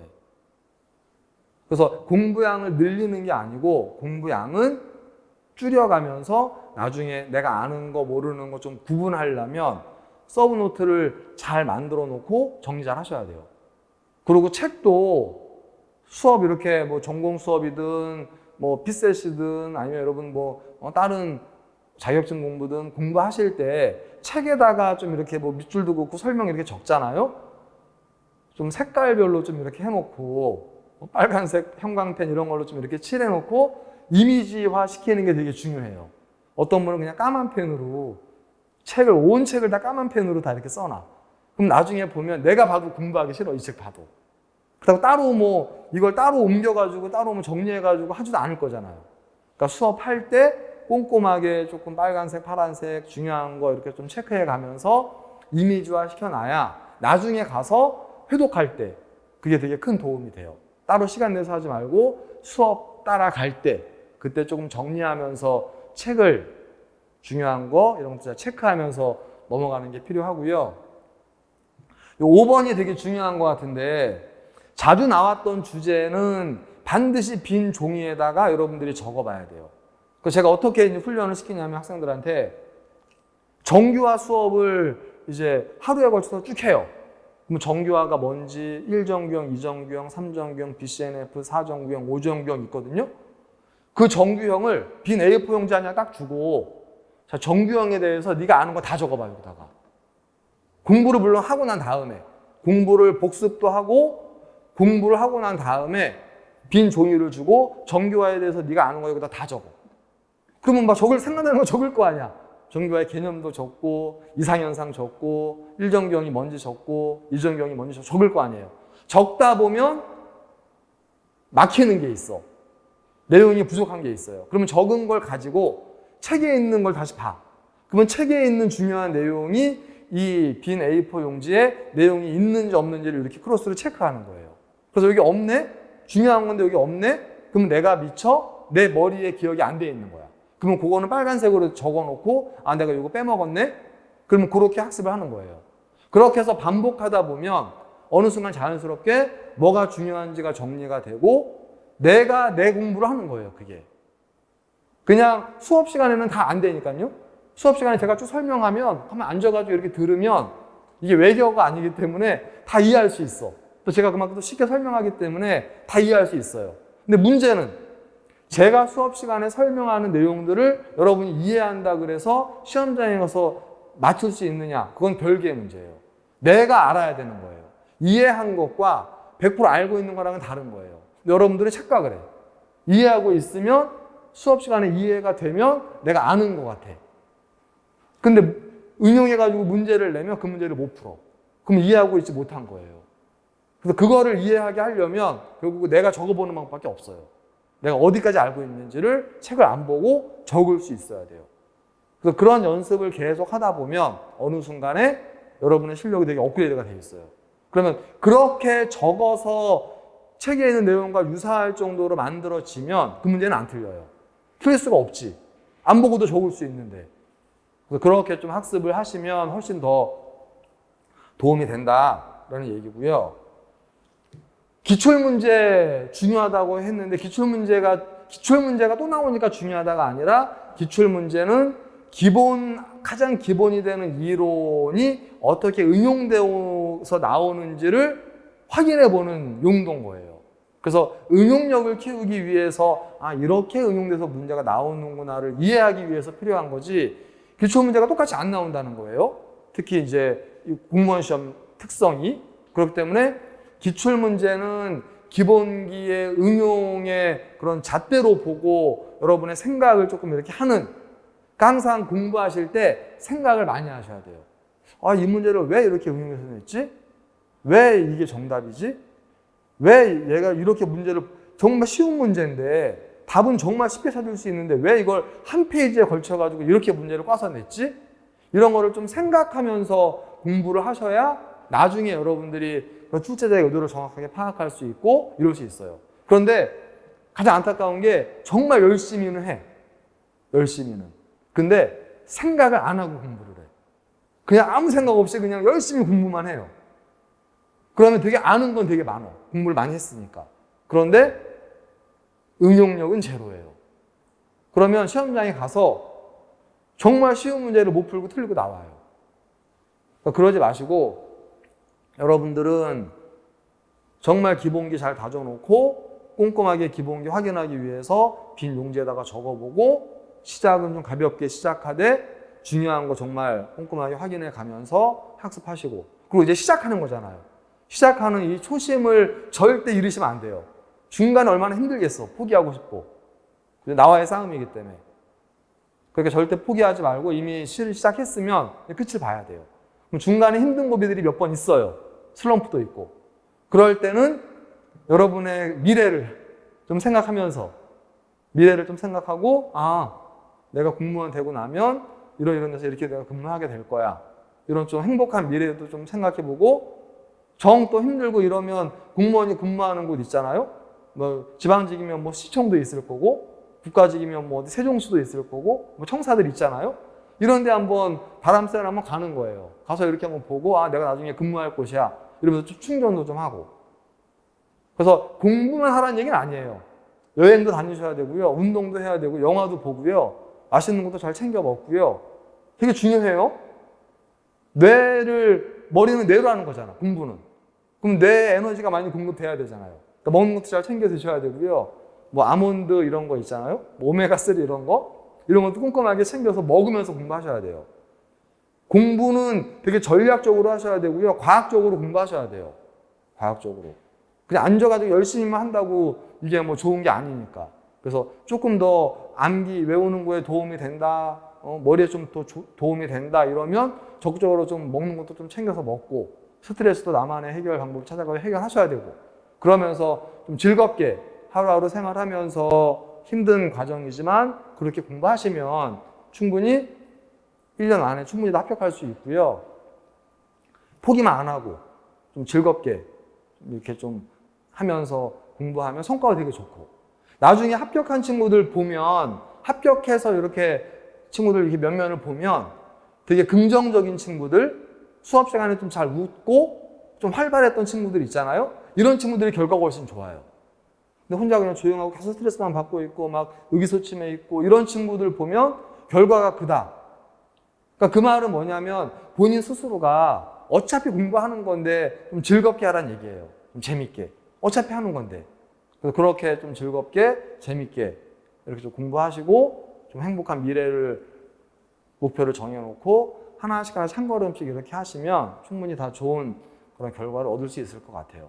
그래서 뭐 짧은 시간이지만 제 여기 뭐 과목에 대한 뭐 내용, 그다음에 여러분들한테 좀 당부하고 싶은 내용은 말씀을 드렸고요. 제 설명회는 여기서 마치도록 하고요. 꼭 잘 준비하셔서 다들 내년에는 최종 합격하셔가지고 다들 좋은 그런 국가를 위해서 권익을 위해서 일하는 공무원들이 되시기를 저도 응원하겠습니다. 네, 수고하셨고요. 나중에 또 수업 시간에 온라인이든 오프라인이든 수업 시간에 볼 수 있으면 좋을 것 같습니다. 예, 제 여기 설명회는 이상 마치도록 하겠습니다. 수고하셨습니다.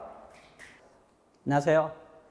저는 지안 학원에서 정보보는 7급하고 9급 공통 과목이죠. 그리고 이제 7급 시험 과목인 자료구조 두 개의 과목을 강의하고 있는 조현준입니다. 반갑습니다. 정보 보안 기사 같은 거를 통해서 저를 아시는 분들도 이전에 보면 좀 계시고 하시더라고요. 혹시 저를 아시는 분 있어요? 지금 여기 이제 뭐 7급하고 9급하고 이렇게 준비하신 분들도 계실 텐데 오늘 설명회가 있는데 타 학원의 설명회도 좀 들어보셨나요? 꼭 들어보셔야 됩니다. 자, 우리가 시장에 가서 물건을 하나 사더라도 상당히 신중하게 가격, 그 다음에 품질 이런 거 다 비교하죠. 그래서 우리가 인생을 결정하는 중요한 그런 직업을 잡아야 되는데 내가 과연 어느 학원에 가고 공부를 해서 최단기간에 합격할지 이런 걸 신중하게 생각하셔야 돼요. 그래서 비교를 일단 많이 해보시고 그렇게 비교를 하신 다음에 이 학원이 정말 나하고 맞다. 저 선생님이 과연 나를 가장 빠른 시간에 합격시켜줄 것 같다 했을 때는 결정을 한 다음에는 그 다음에는 몇 개월 지난 다음에 이걸 번복하기 상당히 어려워요. 그러면 시간이 이제 그 다음에 뭐 계속 이어질 수 있겠죠. 그래서 처음 준비하실 때 비교 판단하는 게 상당히 중요합니다. 오늘 시간이 제가 이제 그런 측면에서 각 과목의 특징도 있지만 여러분들이 그 설명회를 통해서 어떤 거를 챙겨야 되는지 이런 부분, 그 다음에 기타 과목에서 타 학원은 이런 부분이 있고, 그 다음에 우리 학원의 어떤 강점, 기타 등등을 제가 조금 약간 현실적으로 조금 말씀을 좀 드릴게요. 자, 그래서 오늘 순서는 길게 하진 않을 거예요. 그래서 첫 번째는 이 공무원 시험 관련해서 FAQ 10. 제가 이제 수험생하고 많이 피드백을 하다 보면은 공통적으로 물어보는 그런 질문이 많이 있습니다. 그 10가지를 일단 간단하게 설명을 드리고, 두 번째는 그 정보보는 커리큘럼에 대해서 설명을 드리고, 이때 같이 이제 자료 구조론까지 설명을 드리도록 할게요. 그리고 이제 세 번째는 그 전산직 공무원의 시험의 종류 및 일정이 있습니다. 제가 나눠드릴 그 유인물을 봐보시면은, 우리가 이제 그 공부를 시작했을 때는 제일 중요한 것이 타깃을 정해야 돼요. 전산직을 해서 이 시험을 응시할 수 있는 그 종류가 상당히 많이 있습니다. 그 중에 내가 과연 어떤 시험을 준비할지 이거를 일단 정하시고, 그 다음에 이제 그 시험도 하루하루 뭐 날짜가 일단 이렇게 겹치지 않는 것도 있어요. 그러니까 이 월 개념으로 이제 그것을 타겟을 정했으면 스케줄을 일단 짜야 되겠죠. 그것을 하기 위해서는 이것을 일단 정리해 주셔야 돼요. 그리고 네 번째는 뭐 질문과 답변하는 시간을 일단 갖도록 하겠습니다. 자, 제일 첫 번째 주로 이제 정보 보론 쪽에서 일단 포커스를 맞출게요. 왜냐면 이 정보 보론은 7급하고 9급 이 두 개 다 들어가는 과목 중에 하나죠. 그리고 이제 7급을 준비하시는 분들 같은 경우는 이 기타 과목에 비해서 뭐 자료 구조론도 있지만 이 정보 보론이 시간이 조금 많이 요합니다. 범위가 워낙에 넓어요. 그래서 그 부분을 일단 효율적으로 정리해야 되는데, 그 부분에 대해서 먼저 말씀을 드릴게요. 자, 첫 번째, 비전공자도 정보 보론으로 합격 효자 과목이 될 수 있느냐? 오히려 이 정보 보론은 비전공자한테도 더 유리해요. 과거에 우리가 이제 프로그래밍 어론이 있었는데, 그 과목이 2014년도에 정보 보론으로 바뀌었습니다. 그 이외에는 많은 이제 프로그래밍 어론이 이 비전공자가 접근하기 좀 어려웠어요. 근데 이것이 이 컴퓨터 일반에 들어갔죠. 컴퓨터 일반에 들어가고, 그 다음에 정보 보론으로 바뀌다 보니까 이 정보 보론에서는 이 법규라는 게 있어요. 지금 최근에 수험생들이 보면 이 법규를 좀 상당히 좀 어려워하는 부분이 있습니다. 그래서 이 법규 부분이 오히려 비전공자가 더 잘해요. 그래서 오히려 제가 수업을 이렇게 하다 보면은 이 비전공자가 오히려 이 과목에서 점수를 더 잘 받는 경우도 있습니다. 그렇기 때문에 이 부분은 비전공자도 충분히 할 수 있다. 그리고 이 합격 효자 과목이 정보 보론이 되느냐 안 되느냐.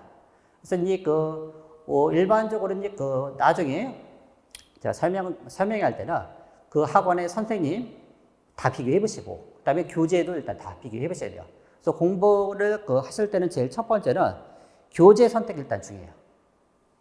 내가 이제 어떤 교재를 선택한다면 뭐 강의는 다른 걸 일단 들을 수 있죠. 그러니까 첫 번째 교재 선택이 일단 중요하고, 그다음에 두 번째는 선생님이 일단 선택을 일단 잘 하셔야 되겠죠. 그래서 최단계를 일단 합격할 수 있는 그것을 일단 잡아주셔야 되는데, 그래서 이제 딱 교재 부분도 상당히 중요하다는 겁니다. 그래서 정보 보론은 출제 경향을 보게 되면 지금 법규 같은 건 좀 어렵다고 했어요. 그리고 이제 이 정보 보론이 우리가 정보 보론에 관련된 과목이 세 가지 파트를 일단 이루어져요. 정보 보론, 그 다음에 혹시 정보 보호직이라고 들어보셨어요? 정보 보호직? 컴퓨터에 관련돼서 정보 시스템과 그다음에 네트워크와 이런 부분을 이 컴퓨터 일반 안 봐요. 안 보고 이 보안에 관련된 내용만 일단 전부 다 시험 보는 게 이 정보 보호직입니다. 당연히 이 정보 보론보다 약간 더 깊게 들어가죠. 그리고 이제 경찰 간부라든지 그다음에 사이버 보안수사 이런 데도 일단 정보 보론 과목이 최근에 계속 들어가고 있고요. 그다음에 세 번째는 정보 보안 기사가 있습니다. 정보 보안 기사. 이 정보 보안 기사가 이 문제가 최근에 일단 비공개로 계속 이루어지는데, 이 정보 보안 기사까지가 이 하나의 패턴이에요. 정보 보론, 정보 보호직, 그 다음에 정보 보안 기사인데 이 흐름을 계속 뒤따라가고 있어요. 흐름을 뒤따라가고 있다는 것은 정보 보론 문제에 나오는 것이 정보 보호직의 문제 일부를 일단 갖다가 문제가 내기도 하고, 그다음에 보안 기사에 있던 문제가 정보 보호직, 그다음에 정보 보론에 일단 들어가요. 그렇게 출제가 되는 이유 중에 하나는 국내 이 보안 인력이 약간 제한적입니다. 그래서 출제 인력 풀이 그렇게 많지 않다는 거죠. 그래서 그 흐름을 일단 계속 가고 있다는 거죠. 그래서 이제 지하학원에 저는 이 세 개를 다 하고 있다는 거죠. 세 가지. 우리가 이제 알기사라고 해서 알기 쉬운 정보 보안 기사. 혹시 모르시면 교보문고라든지 그다음에 예스24 그런 데 한번 검색해 보시면 조금 알 거예요. 그래서 이제 그런 부분을 일단 지하학원을 일단 다 하고 있다는 거죠. 자, 그래서 비전공자도 충분히 합격 효자 과목이 될 수 있다. 이 합격 효자 과목에서 중요한 것은 합격이죠. 우리는 합격을 해야 돼요. 합격을 하려면 상대적인 우리 시험은 상대 시험을 보는 거예요. 그러니까 보안기사는 절대평가이기 때문에 60점만 제가 넘기면 돼요. 근데 이 상대 시험은 중요한 것은 하나의 과목에서 합격이 어떤 효자 과목이 되려면 상대적으로 우월에 있어야 되겠죠. 그럼 과연 있을까? 당연히 있으니까 제가 여기서 그 설명의 시간에 말씀을 드리죠. 저는 이 세 가지를 다 하고 있기 때문에 출제 패턴을 다 알고 있다는 거죠. 근데 기타 다른 그 학원의 그 선생님 같은 경우는 한 분이 뭐 여기 큰 뭐 기업의 그 기업으로 시작하는 그런 학원도 있죠. 한 선생님이 9급에서부터 7급까지 다 하셔요. 대다수 학원이 그 한 분이 그걸 다 하세요. 그러면 솔직히 한 과목이도 상당히 어렵거든요. 근데 이것을 다 하신다면 아무래도 조금 버거울 수도 있겠죠. 그래서 이 한 과목에서 문제가 아주 쉽게 나온다. 항상 문제가 어려운 건 아니에요. 쉽게 나오면 한 10점 정도 차이 나고. 9급을 예를 들면. 그 다음에 좀 어렵게 나와요. 난이도 있게 나왔다. 그러면 이 난이도 있게 나왔을 때는 이 한 과목에서 한 30점 정도. 30점이면 5, 6개 차이가 있다는 거예요. 그러니까 우리 학원의 그 수강생하고 그다음에 타 학원의 그 수강생이 그 부분을 일단 어떤 상대적으로 어떤 높게 올라온다는 거죠. 그럼 만약에 이 정보보론에서 좀 망치고 다른 과목에서 그러면 그걸 다 커버를 해줘야 돼요. 국어, 영어, 한국사라든지 이런 거에서 커버를 해주지 않게 되면 상대적으로 이렇게 낮아질 수 있다는 거죠.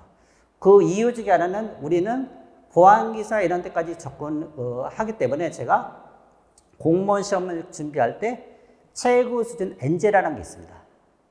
이거는 외부에 출간을 안 해요. 출간하지 않고 여기 내부에서만 하기 때문에 그런 걸 가지고 제가 훈련을 시켜요. 그러니까 제일 좋은 것은 공부를 하실 때는 어떻게 한다? 어렵게 하시고 시험은 쉽게 보셔야 되죠. 그런 그 마인드로 하시면은 딱 가능한데 이것이 이제 쉽게 하면은 문제가 기출 문제에서 조금만 거의 비슷하게 나온다. 그렇지 않은 그 경우에는 최근에 그렇게 출제가 안 되고 있어요. 계속 난이도 올라가고 있는데 그랬을 때는 이 점수 차이가 계속 더 벌어진다는 거죠. 자, 두 번째. 그러면 예를 들어서 여러 가지 문제풀이와 그다음에 지안의 커리큘럼 무엇이 더 효율적인가? 그러니까 이제 그 수강생들이 그런 질문을 많이 해요. 즉 어떤 학원에서 뭐 수험생 대표도 이렇죠. 이론 수업은 A 학원에서 듣고, 그다음에 기출은 어디 가서 듣고, 그다음 모의고사는 또 다른 데서 이렇게 막 들으려고 해요. 그리고 교재하고 그다음에 강의가 좀 다르게 논다든지. 그러면 여러분들 생각했을 때 뭐가 더 효율적일까요? 당연히 막 혼선이겠죠. 그리고 제가 이제 세 가지를 다 하고 있기 때문에 대다수 학원이 이 지안을 100으로 한다고 했을 때 약 60, 70% 그 정도를 가지고 기출문제도 그래요. 정보보호는 기출문제가 상당히 종류가 많아요. 정보 보직 문제도 있고, 그 다음에 경찰과 안보, 그 다음에 이런 이 사이버 보안 수사 문제도 많은데 그런 거 다 생략하고 일부 간단한 문제만 기출문제집에 들어가요. 그리고 그런 거 위주로 다릅니다. 근데 조금만 바꿔서 나온다. 그러면 점수가 좀 안 나오는 거죠. 그래서 저희들은 제가 나중에 이제 커리큘럼 설명드리겠지만 단계에 일단 올립니다. 그래서 최고의 고점에 갔을 때 여러분들은 시험 볼 수 있도록 이렇게 리드를 하니까 믿고 따라오시면 되겠죠. 그 다음에 정보보론 같은 경우는 자주 바뀌어요.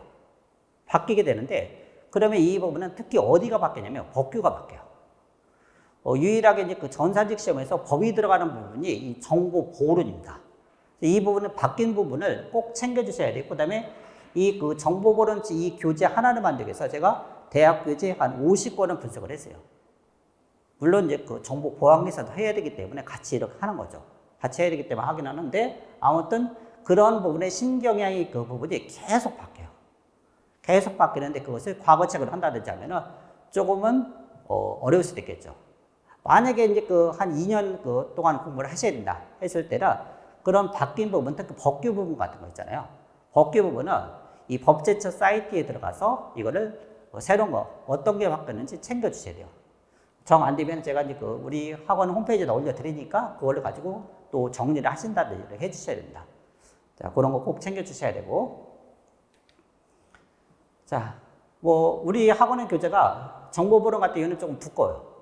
두껍고, 그 다음에 자료 구조론 같은 경우도 7급 교재가 타 학원 같은 경우는 거의 업데이트가 안 돼요. 그리고 7급 강의 자체를 거의 안 하죠. 없어요. 근데 이제 그 7급 하는 데는 우리 학원밖에 없는 거죠. 매년 또 책이 업데이트 되고. 그래서 이제 그 정보불허 같은 경우도 타 학원의 교재에 비해서 당연히 두꺼울 수밖에 없어요. 제가 이제 이 교재를 출간하기 위해서는 이 50권의 책을 일단 분석을 했다고 하는데 그걸 압축해서 한 800페이지를 일단 출간합니다. 최대한 줄이는 거예요. 만약에 여러분들 1500페이지 그 교재라면 읽기가 상당히 어렵겠죠. 그래서 어떻게 돼? 줄이는 거예요. 줄여서 했는데 이 정도인 거야. 이게 절대 두꺼운 게 아니라는 거예요. 그렇게 해야 시험장에 가서 어느 정도 다 이게 어디에서 관련돼서 문제가 나왔는지 이게 간파가 된다는 거죠. 절대 두꺼운 거 아닙니다. 얇은 책으로 오면 나중에 어떻게 된다? 구글링 엄청 하셔야 돼요. 여러분들이 찾아갖고 다 적으셔야 돼요. 시간 없잖아요. 그렇죠? 그러니까 학원을 오는 이유가 뭐다? 시간을 줄이기 위해서 학원을 오는 거잖아요. 그러니까 이런 부분을 딱 해서 최대한 시간을 일단 줄인다. 자, 제가 어떻게 보면 합격 설명할 때 이 부분이 상당히 중요합니다. 예를 들어서 이제 그 4월 달에 9급 시험이 끝나거든요. 이런 분들이 있어요, 질문은. 타 학원에서 정보본을 준비했는데 점수가 너무 안 나왔어요. 합격 설명이 일단 안 들어온 거죠. 이런 거 없었어요. 그리고 나중에 이제 봐보니까 어떻게 해야 될지 모르겠습니다. 그래서 학원을 바꿔야 될지, 그 다음에 교재를 바꿔야 될지, 막 이렇게, 힘들어 하시는 분들이 꽤 있어요. 그러면 이제 제가 나름대로 남은 시간에 일단 봐야 되죠. 예를 들어 7급을 준비하신다면, 7급을 준비하실 때는 그 남은 시간이 좀 어느 정도 있어요. 그때 내가 만약에 판단을 잘못했다 했을 때는 빨리 바꿔야 돼요. 설명에 들어갔고 제가 오늘 만난 게 2년인 거예요. 근데 그런 것도 모르고 시작하면 된다, 안 된다? 안 되는 거죠. 그죠? 교재, 그 다음에 강의, 그 다음에 이런 걸 다 봐야 되는데, 만약에 이때 잘못됐다 했을 때는 저하고 상담을 빨리 해보셔야 돼요. 근데 그 잘못된 걸 계속 간다. 그러면 합격 공부가 계속 멀어질 수도 있는 거죠.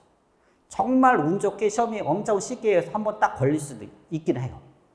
7급은 그건 말이 안 되는 거고, 그 다음에 9급 시험도 그런 가능성은 일단 계속 먼저 줄어드는 거죠. 물론 국어, 영어, 한국사가 월등하게 잘 돼갖고, 이거 정보부는 그냥 한 60, 70점 맞으면 합격한다. 그런 경우 외에는 일단 여기서는 좀 어려울 수도 있다는 거야. 그래서 이때도 저거 빨리 상담을 받아보셔야 되고, 그 다음에 뭐 기출문제든 아니면 모의고사를 통해서 하든 아무튼 거기서 빨리 뭔가 따라잡으셔야 돼요. 그 이유 중에 하나는 뭐다?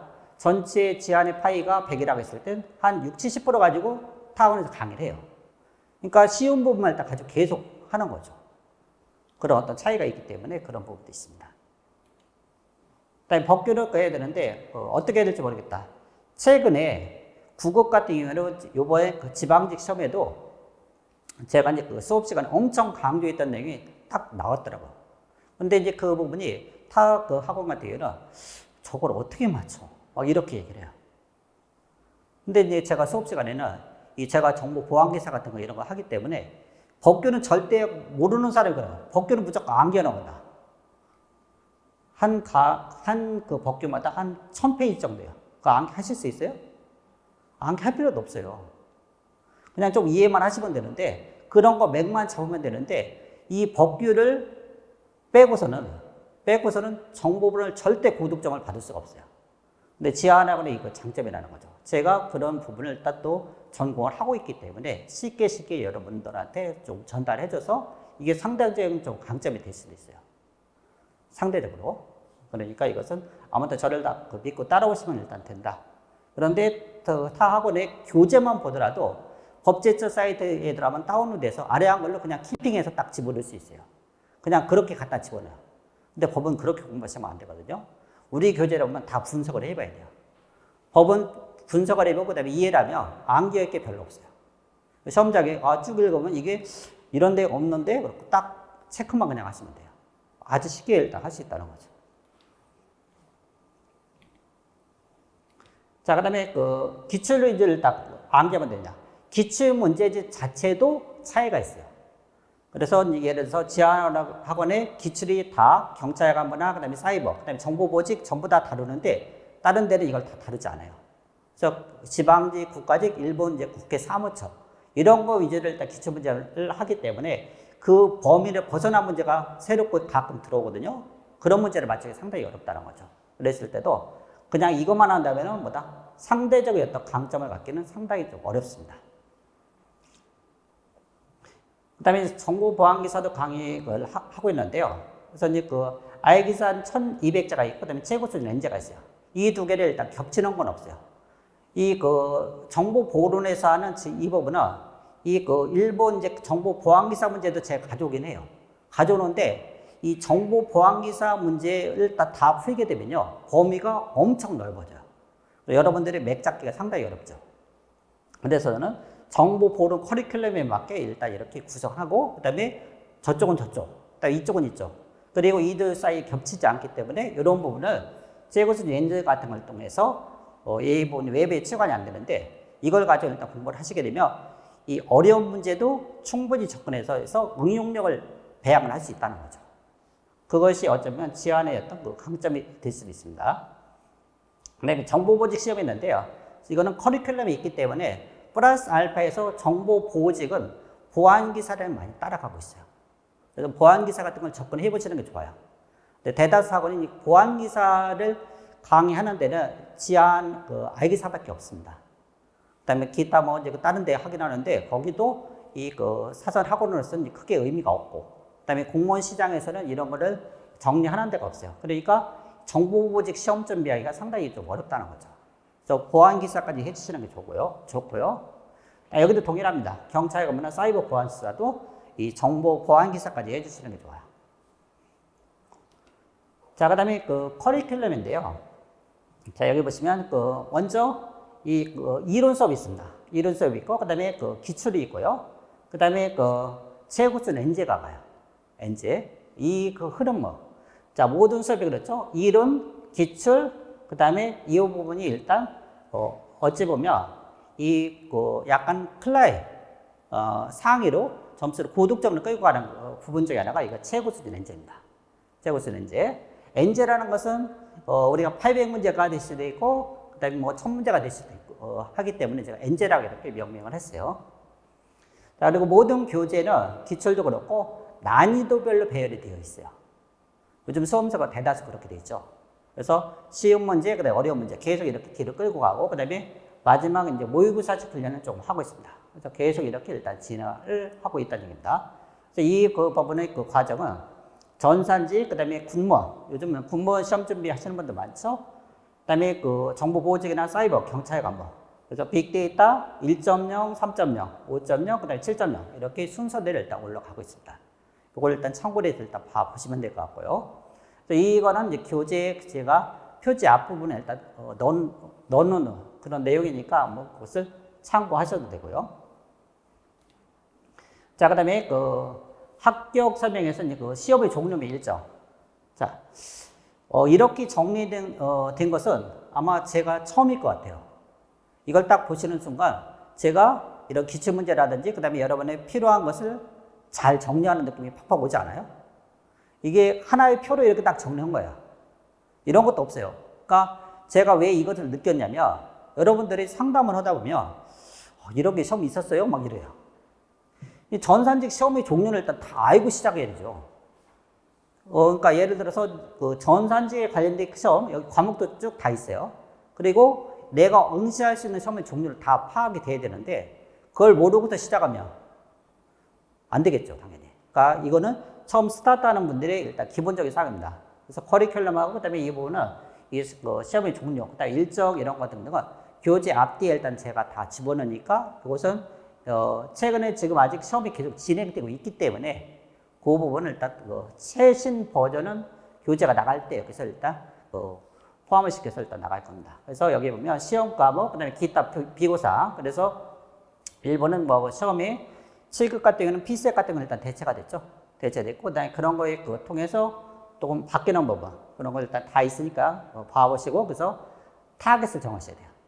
타겟을 정하셔갖고 내가 1년이면 1년, 그다음에 2년이면 2년. 그래서 그 시간 안에 딱 합격해야겠다. 이런 목표를 세워야 되겠죠.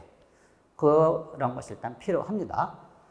자, 물론 여기서 이제 제가 이제 자료 구조론도 비슷해요. 자료 구조론도. 여기서 이제 커리큘럼에 보면 자료 구조는 이제 이론 수업이 있고요. 그다음에 기출 강의, 그리고 모의고사. 그래서 이제 그 두 개의 차이점은 정보 보호로는요. 이 제가 자료 구조하고 차이점은 뭐냐? 정보 보호로는 범위가 엄청 넓어요. 그리고 많이 변해요. 그에 반해서 자료 구조로는 범위가 조금 좁아요. 그리고 자주 변하지 않아요. 극과 극을 달리고 있어요. 근데 두 개의 과목은 제가 엄청 좋아하는 과목 중에 하나예요. 하나는 자료 구조로는 수학적인 센스, 즉 이제 그 뭔가 알고리즘 막 이런 거 돌리는 거 있잖아요. 그런 부분과 그다음에 수학적으로 분석하는 거, 이런 부분을 약간 친숙하신 분들이 점수가 좀 빨리 나오고 문제 접근 속도가 좀 빠른 건 사실이더라고요. 제가 실제 여기서 이제 지금 학교 가신 분 중에 이제 수학과 출신들이 자료 구조 같은 건 또 잘하시고, 근데 비전공자인데 이제 기계공학과라든지 그다음에 전자공학과 이런 친구들이 또 자료 구조는 엄청 잘해요. 수학적으로 이제 빨리빨리 제가 설명하면 빨리빨리 또 흡수를 합니다. 그래서 이 둘의 차이점은 뭐냐? 둘 다 하면 점수가 잘 나오는데 이 부분은 정보보로는 한 만큼 점수가 나오는데 자료 구조로는 계산하기 때문에 점수 편차가 좀 커요. 그리고 이거는 조금 범위가 넓기 때문에 수험생들이 막 해야겠다는데 자료 구조로는 또 만만히 봐요. 만만히 보는데 시험장에 가면 점수가 제일 안 나오는 거 자료 구조론이에요. 왜 그러냐면 제한된 시간에 문제 풀기가 상당히 어려워요. 아는 내용인데 다 놓친다는 거죠. 그렇기 때문에 그런 부분이 일단 좀 필요한데 그 과정에 이론, 기출, 그다음에 모의고사가 있습니다. 특히 지금 모의고사 같은 경우 모의고사 훈련이 좀 많이 해주셔야 되는데 오재호 선생님이 데이터베이스 설명하시면서 많이 설명드렸죠. 그런 어떤 비슷한 맥락인데 이런 실전 훈련은 많이 해주셔야 돼요. 그래야 제한된 시간에 문제를 다 풀 수 있습니다. 그렇게 하기 위해서는 앞에 이론 수업이 상당히 중요하죠. 대학교에서 여러분들 알고 있는 지식, 그 다음에 정보 처리 기사하면서 알고 있는 지식은 여기서는 그냥 참고용이지 실제 시험장에 갔을 때는 그대로 문제 풀게 되면 25문제 푸는데 1시간 걸릴 수 있어요. 1시간 시험 주나요? 그때 이미 종 올려갖고 다 끝난 거. 그러면 안 돼요. 그렇기 때문에 일단 학원의 도움이 좀 필요한 거죠. 그런 식으로 딱 가니까 참고로 보시면 될 것 같습니다. 자, 이렇게 해서 설명회를 딱 다 말씀을 드렸고, 그 다음에 질문과 답변하는 시간을 갖도록 하겠습니다. 고맙습니다.